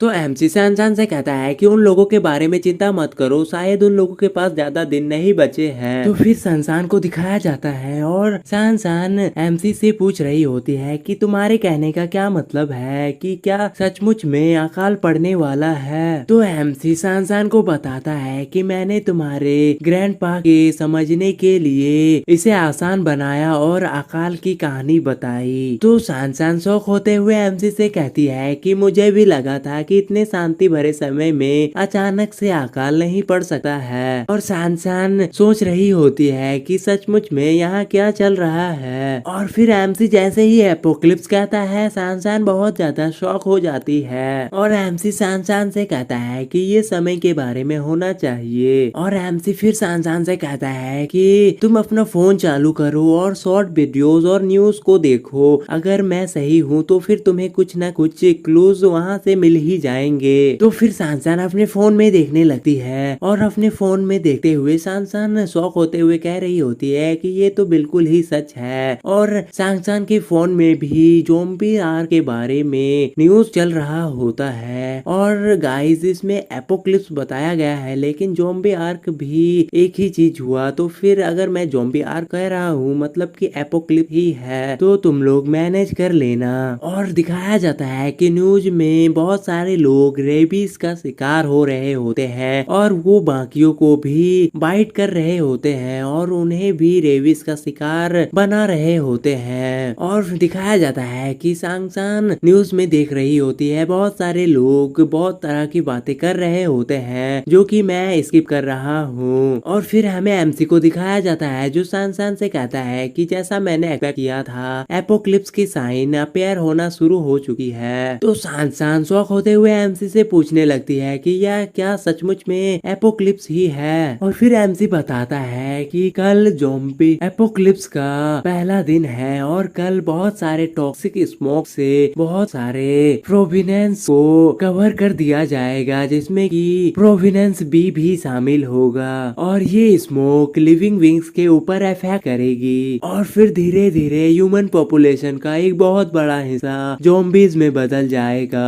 और जो लोग बच जाएंगे उन्हें भी नहीं नहीं बख्शा जाएगा। और दिखाया जाता है कि ज़ॉम्बी बाकी लोगों को खा रहे होते हैं और जब एक नॉर्मल ह्यूमन एक बार मर जाएगा तो फिर वो भी उन्हीं की तरह ज़ॉम्बीज में बदल जाएगा। और तुम एक यंग जनरेशन हो तो फिर तुम्हें पता होना चाहिए कि एक लाश क्या है। तो सांसान एमसी से कहती है कि मैं जानती हूँ, लेकिन ये एक बहुत ही अविश्वसनीय बात है। तो एमसी सांसान से कहता है कि जब ये सब चीज कल परसों या फिर अगले हफ्ते से होने लगेगी तो फिर तुम इसे अविश्वसनीय नहीं कह पाओगे। तभी एमसी देखता है कि सामने बहुत ज्यादा ट्रैफिक होता है। तो एमसी कहता है कि हम ट्रैफिक में फंस चुके हैं। तभी सांसान एमसी से कहती है कि हम यहाँ पे ट्रैफिक में अगर फंस जाएं तो तुमने जिन ज़ॉम्बीज का उल्लेख किया था, अगर वो ज़ॉम्बीज हमें पकड़ लेंगे तो क्या होगा। तो एमसी कहता है कि चिंता मत करो, अभी ये उतना जरूरी नहीं है। और फिर एमसी सोच रहा होता है कि कुछ दिनों तक ज़ॉम्बी आउट ऑफ कंट्रोल नहीं होंगे, लेकिन अगर यहाँ पर छोटा सा आउटब्रेक हुआ तो फिर क्या होगा। तभी हमें दिखाया जाता है कि एक कार बहुत ही स्पीड से एमसी की कार के तरफ आ रहा होता है और फिर दिखाया जाता है कि वो कार एमसी के कार को पीछे से टक्कर मार देती है, इससे कि एमसी वो ग्रैंड फादर और सांसान बहुत ही मुश्किल से अपने आप को संभालते हैं। और फिर एमसी को दिखाया जाता है जो कि बहुत ज्यादा गुस्सा हो रहा होता है और एमसी कह रहा होता है कि क्या बेवकूफ है, उसने टर्न का कोई भी सिग्नल नहीं दिया और वो अचानक से टर्न हो गया। फिर एमसी अपनी गाड़ी को भी घुमाने लगता है और कहता है कि मैं तुम्हें इससे दूर नहीं होने दूंगा। और फिर दिखाया जाता है कि एमसी अपनी कार को घुमा लेता है और उस कार की तरफ जाने लगता है जिसने कि एमसी के कार को टक्कर मारी थी। और फिर एमसी कहता है कि धिक्कार है, उसने अभी भी हार नहीं मानी है, वो अभी भी कट करना चाहता है। फिर हमें दिखाया जाता है कि एमसी उस पर्सन के सामने अपना कार लगा देता है जिससे कि वो पर्सन अपनी कार को घुमा नहीं पा रहा होता है। तो वो पर्सन एमसी की तरफ देखने लगता है और एमसी के ऊपर चिल्लाने लगता है, लेकिन एमसी उसे कोई भी रिस्पॉन्स नहीं देता है। तभी फिर वो ग्रैंडपा एमसी से कहने लगता है कि सामने वाला पर्सन बहुत ज्यादा रिच और पावरफुल लग रहा है, तो फिर हमें बेकार की परेशानी में नहीं फंसना चाहिए। तो एमसी कहता है कि चिंता मत करो, अगर वो कोई भी परेशानी खड़ी करने के लिए अपनी कार से बाहर निकलता है तो फिर मुझे उसे रास्ते से हटाने के लिए ज्यादा टाइम नहीं लगेगा। और फिर एमसी बताता है कि अंत में ये सब खत्म हो गया, हम वहाँ पर 1 घंटे तक अटके रहे। फिर हम सांसान को देखते हैं जो चिल्लाते हुए कहती है, ब्रदर देखो वो कार फिर से कट करने की कोशिश कर रहा है। और हमें दिखाया जाता है कि वो पर्सन एमसी की कार को ओवरटेक करने की कोशिश कर रहा होता है। तभी एमसी कहता है कि धिक्कार है, वो इसे ऐसे ही जाने नहीं देंगे। भी दिखाया जाता है कि वो पर्सन एमसी की कार को टक्कर मारने की कोशिश करने लगा है, जिसकी वजह से एमसी को अचानक से ब्रेक लगानी पड़ जाती है। तो फिर हमें एमसी की कार का अंदर सीन दिखाया जाता है जिसमें कि वो ओल्ड मैन बहुत ज्यादा डर जाता है और वो एमसी से कह रहा होता है कि ये क्लासिक रोड है, इनमें इस तरह की ब्रेक मत लगाओ। तो एमसी कह रहा होता है कि पास्ट में मैं इन सब चीजों को जाने दे सकता था, लेकिन कल जब एपोक्लिप्स आने वाला है तो फिर हमें इन चीजों को सहने की कोई भी जरूरत नहीं है। हमें दिखाया जाता है कि एमसी ही उस पर्सन के कार को टक्कर मार देता है, जिससे कि वो कार एक जगह पर रुक जाती है और एमसी का कार बहुत ही स्पीड से उसके सामने से निकल जाता है। और हम देखते हैं कि वो पर्सन अपनी कार से बाहर निकलता है और ट्रैफिक पुलिस को कॉल कर देता है और ट्रैफिक पुलिस से वो पर्सन एमसी की कार का नंबर मांगने लगता है और वो फिर चिल्लाने लगता है और एमसी की कार को देखते हुए कहने लगता है कि मैं तुम्हें दिखाऊंगा कि कुछ लोग होते हैं जिसके साथ खिलवाड़ नहीं किया जाता है। फिर सीन चेंज होता है और हम एमसी की कार को देखते हैं जो कि एमसी के बनाए गए बिल्डिंग के अंदर आ जाता है। तभी हम देखते हैं कि एमसी के कार से वो ओल्ड मैन और सांसान और एमसी अपनी कार से बाहर आ रहे होते हैं। तभी वो ओल्ड मैन एमसी के गोदाम को और उसमें रखे सामानों को देखकर बहुत ज्यादा हैरान हो रहा होता है और कहता है कि ये तो बहुत ज्यादा है। तभी एमसी उन दोनों से कहता है कि आज थोड़ा आराम कर लो, क्योंकि कल से शुरू हर एक दिन बहुत ज्यादा मुश्किल होने वाला है। फिर सीन चेंज होता है और हमें नेक्स्ट डे का सीन दिखाया जाता है जहाँ पर एमसी कॉफी पी रहा होता है। तभी वहाँ पर सैनसैन आ जाती है और कहती है कि बहुत दिनों बाद मुझे बहुत अच्छी नींद आई है और मॉर्निंग क्लासेस को अटेंड नहीं करना पड़ा। ये सचमुच में बहुत अच्छा है। तभी एमसी सैन से कहता है कि तुम उठ गई तो फिर चलो मैं तुम्हें अपना किला दिखाता हूँ। और फिर उसे एमसी सारी जगह दिखाने लगता है और कहता है कि यहाँ के वॉल्स रेनफॉरेस्ट कंक्रीट से बने हुए हैं। और फिर एमसी बताता है कि यहाँ के सारे गेट्स रिमोट कंट्रोल से यूज होते हैं और यहाँ के गेट 3 सेंटीमीटर मोटे स्टील से बने हैं। चाहे वो नॉर्मल ह्यूमन हो या फिर वो ज़ॉम्बीज हो, बिना बड़े हथियारों के इस गेट को तोड़ना नामुमकिन है। और फिर एमसी उन दोनों से कहता है कि याद रहे हम तीनों के अलावा हमारे किले के अंदर जाने का परमिशन और किसी को भी नहीं है। और अगर ऐसे सर्वाइवर्स हैं जो यहाँ से भागने का प्लान बना रहे हैं तो हम उन्हें मरने के लिए छोड़ देंगे। और ये बात सुनकर सैन बहुत ज्यादा शॉक हो रही होती है। तभी एमसी सैन को कहता है कि तुम मेरे साथ चलो। और फिर एमसी बताता है कि एपोक्लिप्स के समय पर ह्यूमंस नेचर अनप्रिडिक्टेबल हो जाएंगे। वो कब क्या करेंगे किसी को नहीं पता है और लोगों के दिलों में बुराई बढ़ जाएगी और खून से लथपथ होने वाले हमारे दिल, इसका मतलब है कि हम मारे जाएंगे। और वो लोग एक ब्रिज पर होते हैं और फिर एमसी के प्लेस को देखकर सैन और उसके ग्रैंडपा बहुत ज्यादा शॉक हो जाते हैं। और एमसी बताता है कि अगर आसपास के लोग हमसे मदद मांगेंगे और हम उनके मदद के लिए नहीं जा पाएंगे तो फिर ये बफर जोन उनको शील्ड प्रोवाइड करेगा। और फिर एमसी बताता है कि जब तक मैं किले में वापस ना आ जाऊं उन सर्वाइवर्स को किले में अंदर आने नहीं देना चाहिए, तुम लोग समझे? तो वो लोग कहते हैं कि हाँ हम समझ गए। और फिर एमसी उन लोगों से कहता है कि मैं तुम्हें अब फूड स्टोरेज करने की जगह को दिखाऊंगा कि किन जगहों में फूड को स्टोरेज किया जा सकता है। और इस लाइफ में एमसी एक जरा सा भी रिस्क नहीं लेना चाहता है। फिर एमसी उन दोनों को अपने स्टोर रूम में लेकर आ जाता है जहाँ पर एमसी अपने सारे सप्लाईज को इकट्ठा करके रखा हुआ होता है। तभी एमसी अचानक से रुक जाता है और उनकी तरफ मुड़कर अपने माइंड आई को एक्टिवेट कर लेता है। तो एमसी देखता है कि सैन और उसके ग्रैंडपा दोनों ही एमसी के साथ हैं और उनमें से कोई भी एमसी का एनिमी अभी तक नहीं है। और एमसी बताता है कि ये साइन ट्रस्ट का है और ये फर्स्ट टाइम अपेयर हुआ है। फिर एमसी अपने स्पेस रिंग से अपने वेपन्स को बाहर निकालने लगता है और उन दोनों से कहता है कि एपोक्लिप्स के टाइम पर वेपन्स बहुत ज्यादा जरूरी है। और हम देखते हैं कि सैन और उसके ग्रैंडपा कुछ वेपन्स को देखने लगते हैं। तो एमसी बताता है कि तुम लोग ये कंफर्म करना कि वो सिर्फ तुम्हारे कंट्रोल में ही रहे और दूसरे किसी के हाथ में ना जाए। और एमसी ये वेपन्स के बारे में बात कर रहा होता है। तभी वो ओल्ड मैन एमसी से कहने लगता है कि हाँ ये तो बहुत जरूरी है। तभी हमें दिखाया जाता है कि एमसी के पास सिस्टम की तरफ से एक क्वेस्ट आता है और उसमें एमसी को एक बंदे को खोजना है और उसे रेस्क्यू करना है जिसका नाम झांग जी होता है, जिसके लिए एमसी को 20 सिस्टम पॉइंट्स मिलेंगे। तो फिर एमसी कुछ सोचता है और वहाँ से बहुत जल्दी जाने लगता है और उन दोनों से कहता है कि याद रहे मैंने जो भी कहा है उनमें से एक भी रूल का उल्लंघन मत करना। अभी सैन कहती है कि ब्रदर तुम कहाँ जा रहे हो? तो एमसी कहता है कि हमें अपनी टीम बनाने की जरूरत है और दिखाया जाता है कि एमसी अपनी कार में बहुत जल्दी में वहाँ से निकल जाता है। फिर हमें केटीवी की बिल्डिंग को दिखाया जाता है जहाँ पर झांग जी अपने दोस्तों के साथ पार्टी कर रहा होता है। तभी हम देखते हैं कि झांग जी और उसका एक मोटा दोस्त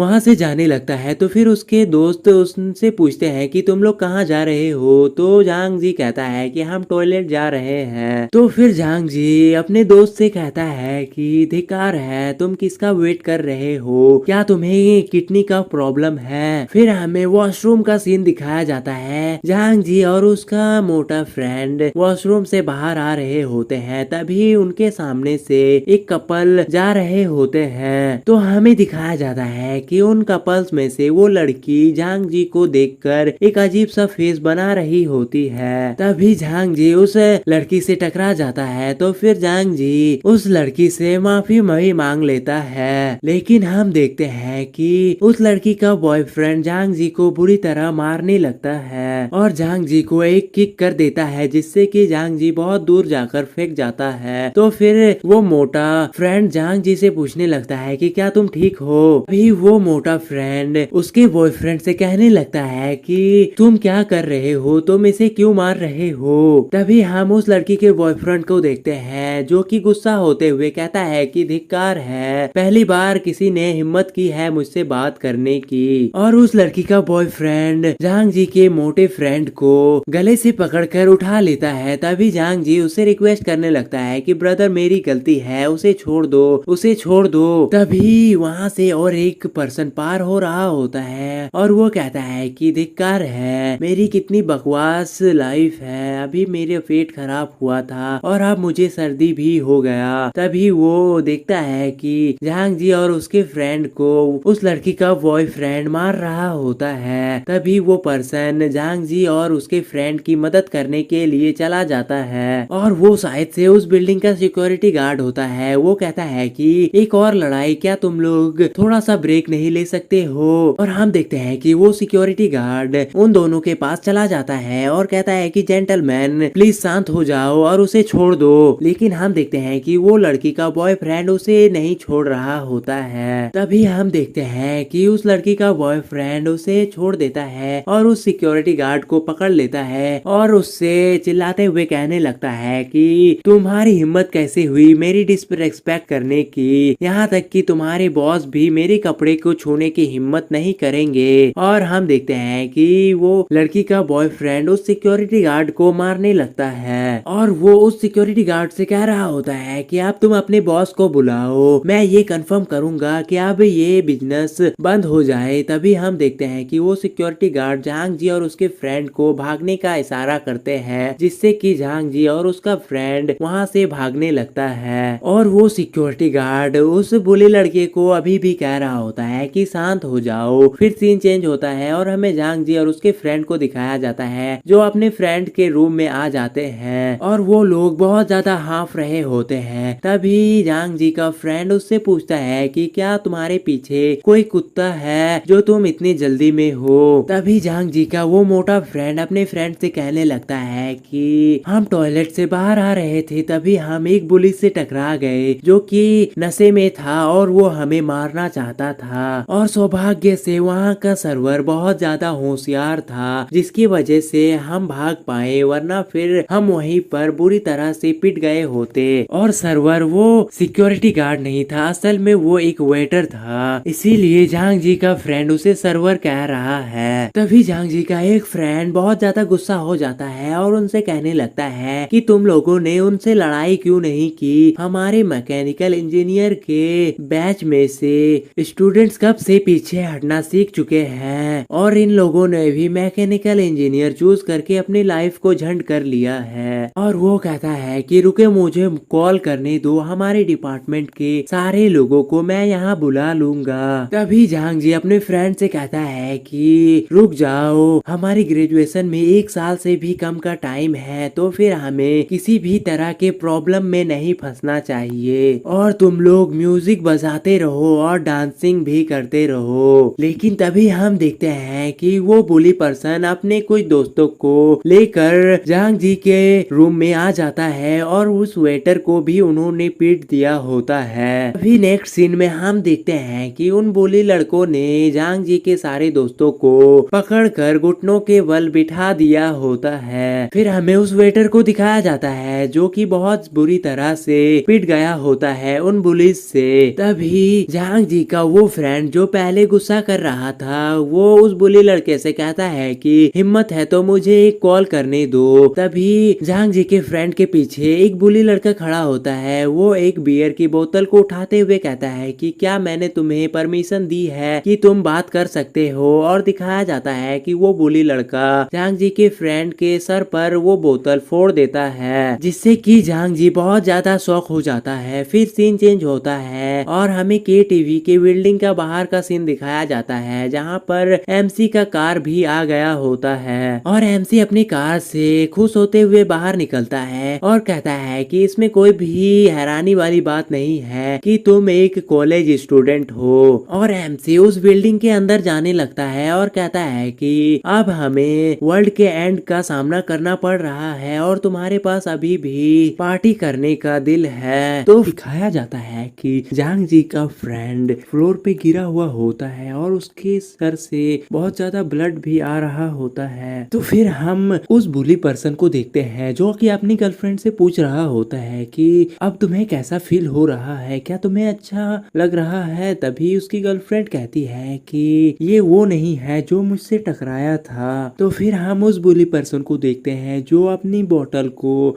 जांग जी की तरफ दिखाते हुए अपनी गर्लफ्रेंड से कहता है कि ये वही था। तभी हम देखते हैं कि जांग जी का वो फ्रेंड जो कि फ्लोर पे गिरा हुआ था वो खड़ा हो जाता है और उस बुली को मारने के लिए आगे जाने लगता है, लेकिन तभी उस बुली के सारे साथी जांग जी के फ्रेंड को पकड़ लेते हैं और कहते हैं कि तुम्हारी अभी भी फाइट करने की हिम्मत है हमसे। तो फिर वो बुली पर्सन जांग जी के फ्रेंड को देखकर सोच रहा होता है जो उम्मीद नहीं थी कि तुम में और भी फाइट करने की हिम्मत बची होगी। फिर नेक्स्ट सीन में दिखाया जाता है कि वो बुली पर्सन अपने हाथों में जो बोतल रखा हुआ होता है वो जांग जी के फ्रेंड के सर पे वापस से मार देता है, जिससे कि जांग जी का फ्रेंड वहीं पर बेहोश हो जाता है। तभी जांग जी उस बुली को गालियां देने लगता है और उसके तरफ अटैक करने के लिए आगे बढ़ने लगता है। और हमें दिखाया जाता है कि जांग जी का एक दूसरा फ्रेंड इतना डर गया होता है कि वो एक कोने पर बैठ गया होता है और सब कह रहे होते हैं कि तुम अभी भी पीछे नहीं हटोगे। तो फिर चलो हम एक को पकड़ते हैं और उसे मरने तक मारते हैं। और फिर हमें दिखाया जाता है कि वो सारे बुलिस मिलकर जांग जी को पीटने लगते हैं और तभी हम देखते हैं कि उस वेटर को कुछ होने लगता है। फिर दिखाया जाता है कि जांग जी और वो बुलिस आपस में फाइट कर रहे होते हैं। तभी हमें दिखाया जाता है कि वो वेटर ज़ॉम्बी में बदलने लगता है और फिर वो वेटर उन बुलीज की तरफ दौड़ने लगता है और उनमें से एक बुली के कंधे पर बाइट कर देता है और वो बुली को दिखाया जाता है जो दर्द के मारे चिल्ला रहा होता है और वो कहता है क्या तुम कुत्ते हो, यहाँ मेरी कोई मदद करो। और हम देखते हैं कि उस वेटर को इस तरह बाइट करते हुए सब लोग देखकर शॉक हो गए होते हैं। और हम देखते हैं कि जांग जी का वो फ्रेंड जो कि डर के मारे एक कोने पर बैठ गया होता है वो भी ये सब देखकर बहुत ज्यादा चिल्ला रहा होता है। फिर हमें वो वेटर और बुलिस का सीन दिखाया जाता है। वो बुली उस वेटर को अपने आप से दूर करने की कोशिश करता है, लेकिन वो बहुत ज्यादा पावरफुल हो चुका होता है। तो वो बुली भी कह रहा होता है कि ये वेटर इतना पावरफुल कैसे हो गया है। और फिर हम देखते हैं कि एक दूसरा बुली उस बुली को बचाने के लिए गया होता है, लेकिन वो वेटर उसे भी बाइट कर लेता है। तो वो कहता है कि ये पर्सन सचमुच में एक कुत्ते की तरह है, ये मुझे भी काट रहा है और उस वेटर को गालियां देने लगता है। और फिर दिखाया जाता है कि वो वेटर उस बुली को काट काट कर जमीन पर गिरा दिया होता है। तभी वो बुली चिल्लाने लगता है और कहता है कि ये पागल है, ये सचमुच में बहुत ज्यादा पावरफुल है। और वो बुली उस ज़ॉम्बी को हैंडल नहीं कर पा रहा होता है, लेकिन तभी नेक्स्ट सीन में दिखाया जाता है कि उस ज़ॉम्बी के गले को कोई पीछे से पकड़ लेता है और उस हाथ को देखकर लग रहा होता है कि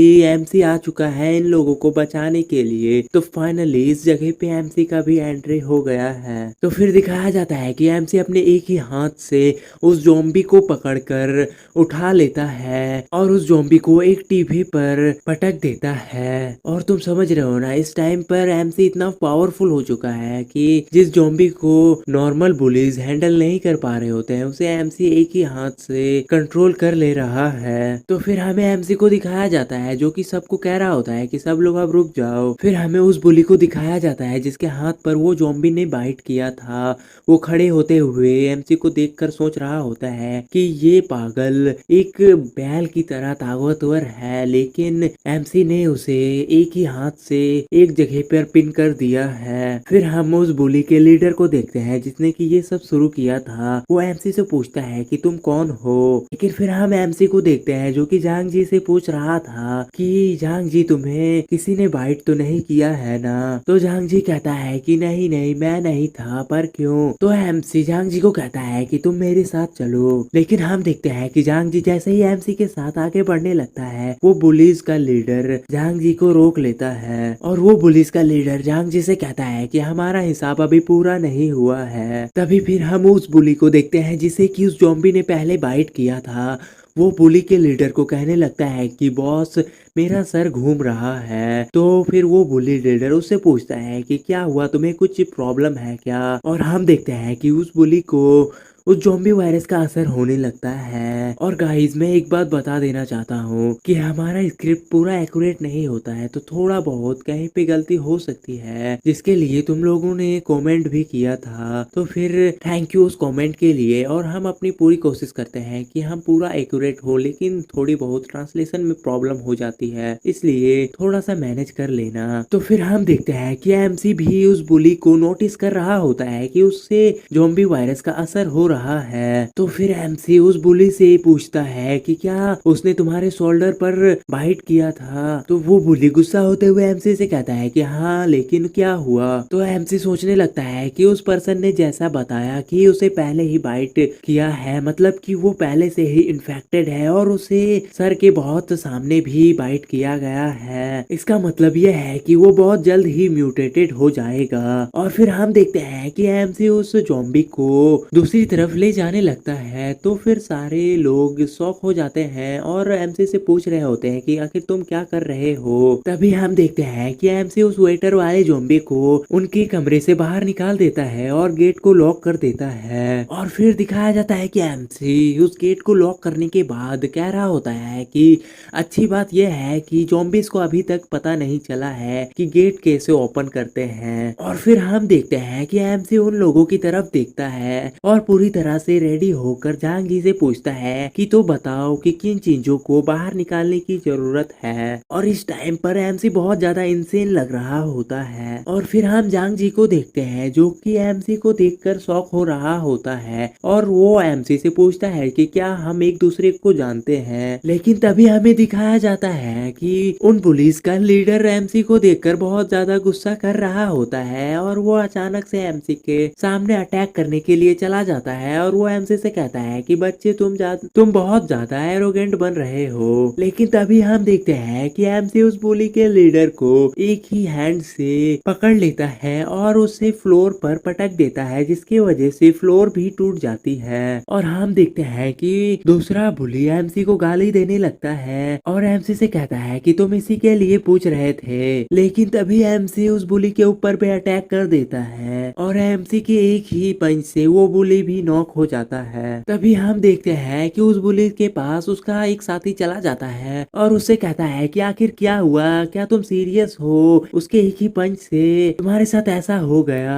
तभी एमसी वहाँ पर सबसे कहने लगता है कि क्या कोई और नहीं है, क्या तुम लोग मेरी फिस्ट को ट्राई नहीं करना चाहते, चलो आओ। तभी एमसी जांग जी से कहता है कि जांग जी अपने सारे फ्रेंड्स को लेकर बाहर जाओ और प्राइवेट रूम के बाहर मेरा इंतजार करो। तो हम देखते हैं कि जांग जी भी एमसी के बात को मान जाता है और जांग जी और उसके फ्रेंड उस रूम से बाहर चले जाते हैं। तभी हमें दिखाया जाता है कि वहाँ पे जितने भी बुली होते हैं वो लोग भी खड़े हो जाते हैं और वो एमसी से कहते हैं कि हम भी जा रहे हैं। लेकिन एमसी उनके रास्ते को रोकने लगता है। तो फिर वो बुली का लीडर एमसी से पूछने लगता है कि तुम क्या कर रहे हो। तो एमसी उससे कहने लगता है कि ड्रिंक करने के बाद तुम अपने नाम को भी नहीं जानते हो, क्या तुमने मेरे ब्रदर को लगभग मार ही डाला था। लेकिन हम उन पुलिस के लीडर को देखते हैं जो कि गुस्सा करते हुए एमसी से कह रहा होता है कि क्या बकवास कर रहे हो तुम, मेरे रास्ते से हटो। लेकिन तभी हम देखते हैं कि एमसी उस बुली के लीडर को उस रूम के अंदर ही पुश कर देता है। तभी वो बुली का लीडर एमसी को गालियां देने लगता है और कहता है कि तुम मर चुके हो। और हम देखते हैं कि वो बुली का लीडर खड़ा होता है और उस गेट को पीटने लगता है और एमसी को गालियां देते हुए कह रहा होता है कि तुम गेट ओपन करो, मैं तुम्हें जिंदा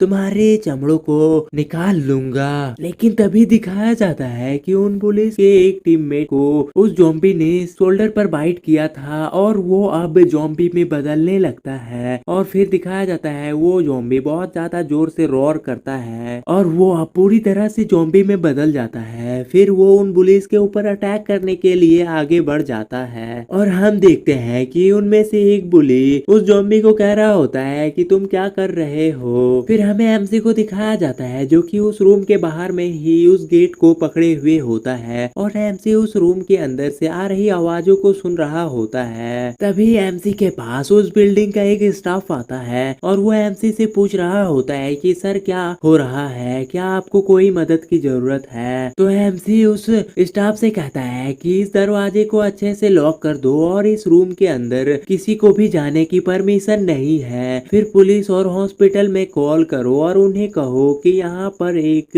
रेबीज फ्लू का मरीज है। और गाइस इस सीरीज का वीडियो काफी शॉर्ट ही मैं अपलोड कर रहा हूँ क्योंकि ये ऑन गोइंग मानवा है और इसके जैसे ही 2-3 चैप्टर्स आते हैं मैं उन्हें एक्सप्लेन कर कर अपलोड कर देता हूँ क्योंकि तुम लोगों का सपोर्ट बहुत अच्छा है इस मानवा में, इसीलिए मैं इसे जल्दी जल्दी अपलोड कर रहा हूँ। और ऐसे ही सपोर्ट दिखाते रहो और सब लोग जल्दी से सब्सक्राइब कर दो और हमारे 10 के सब्सक्राइबर्स जल्दी से कंप्लीट करवा दो इसी ईयर के लास्ट तक। फिर हम उस स्टाफ को देखते हैं जो कि रेबीज फ्लू सुनकर शॉक हो गया होता है। तभी देखते हैं कि एमसी उससे चिल्लाकर कहने लगता है कि मैंने जो कहा उसे जल्दी से जाके करो। तो फिर दिखाया जाता है कि वो स्टाफ उस रूम को लॉक कर देता है। फिर नेक्स्ट सीन में हम देखते हैं कि एमसी जांग जी और उसके सारे फ्रेंड्स को लेकर जा रहा होता है। तभी हमें उस बिल्डिंग का सीन दिखाया जाता है और उस रूम का इतना आवाज सुनकर वहाँ पे और एक स्टाफ आ जाता है और वो पहले वाले स्टाफ से पूछता है कि क्या चल रहा है, यहाँ पर इतना अराजक क्यों है। तो वो पहले वाला स्टाफ सोच रहा होता है कि नहीं बिल्कुल नहीं, ये आवाज बहुत ज्यादा है। तो फिर वो स्टाफ दूसरे स्टाफ से कहता है कि कुछ गेस्ट ने मुझसे कहा कि इस रूम के अंदर रेबीज फ्लू का एक मरीज है। तो दूसरा पर्सन उस स्टाफ से पूछने लगता है कि क्या सचमुच में वो रेबीज फ्लू है। तो वो पहले वाला स्टाफ दूसरे वाले स्टाफ से पूछने लगता है कि क्या तुम इसके बारे में जानते हो। तो फिर हम देखते हैं कि वो दोनों स्टाफ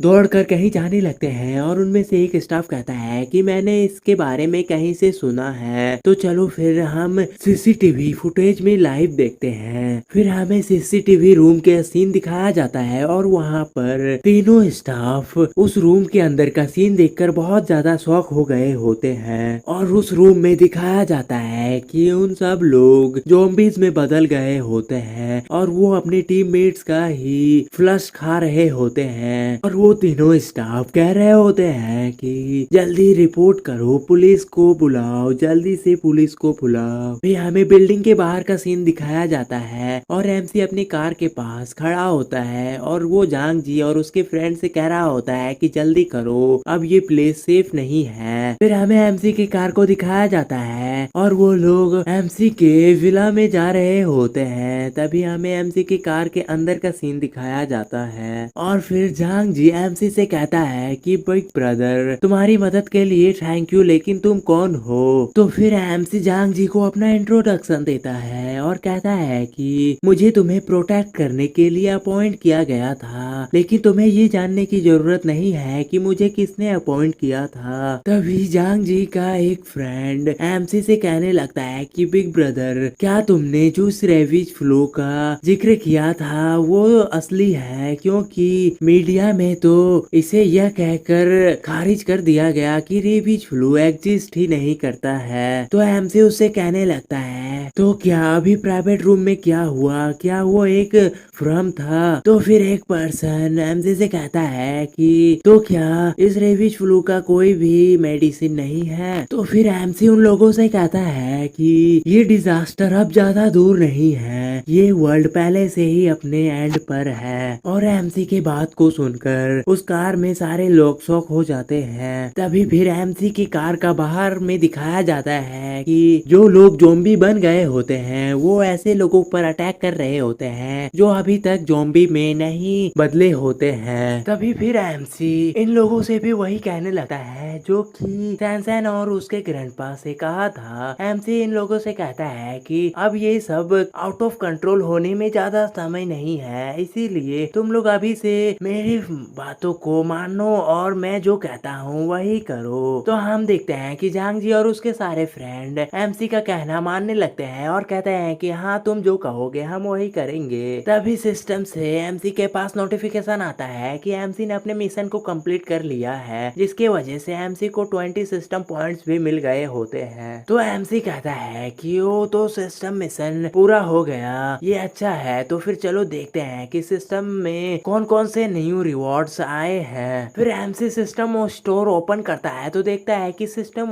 स्टोर में सारे आइटम्स न्यू होते हैं, जिसे देखकर एमसी भी शॉक हो जाता है। और एमसी सोच रहा होता है कि पोस्ट एपोक्लिप्स कल्टीवेटर बॉक्स, ऐसा लगता है कि मुझे इसे खरीदना होगा या मैनुअली रिफ्रेश करने के लिए मुझे अपने पॉइंट्स खर्च करने होंगे। और एमसी ड्राइव करते हुए सिस्टम स्टोर को भी देखने लगता है और वो कहता है कि ये सारे बॉक्सेस हेल्पफुल लग रहे हैं और हम बहुत जल्दी अपनी किला में भी पहुंच जाएंगे, तो फिर मैं ये सब छुड़ा लूंगा। फिर एमसी देखता है कि जांग जी और उसके सारे फ्रेंड्स अपने आप में ही खोए होते हैं और वो सब कुछ न कुछ सोच रहे होते हैं। तो एमसी सोच रहा होता है कि अब विश्वास के लिए एक प्रॉब्लम है और यहाँ पे एमसी कोई पर्सन नहीं बल्कि ट्रस्ट के बारे में बात कर रहा है। फिर जांग जी के पास्ट को दिखाया जाता है और वो रो रहा होता है। तो एमसी कहता है कि विश्वास के साथ अभी भी प्रॉब्लम है, ये सोचने के लिए कि हमने उसके साथ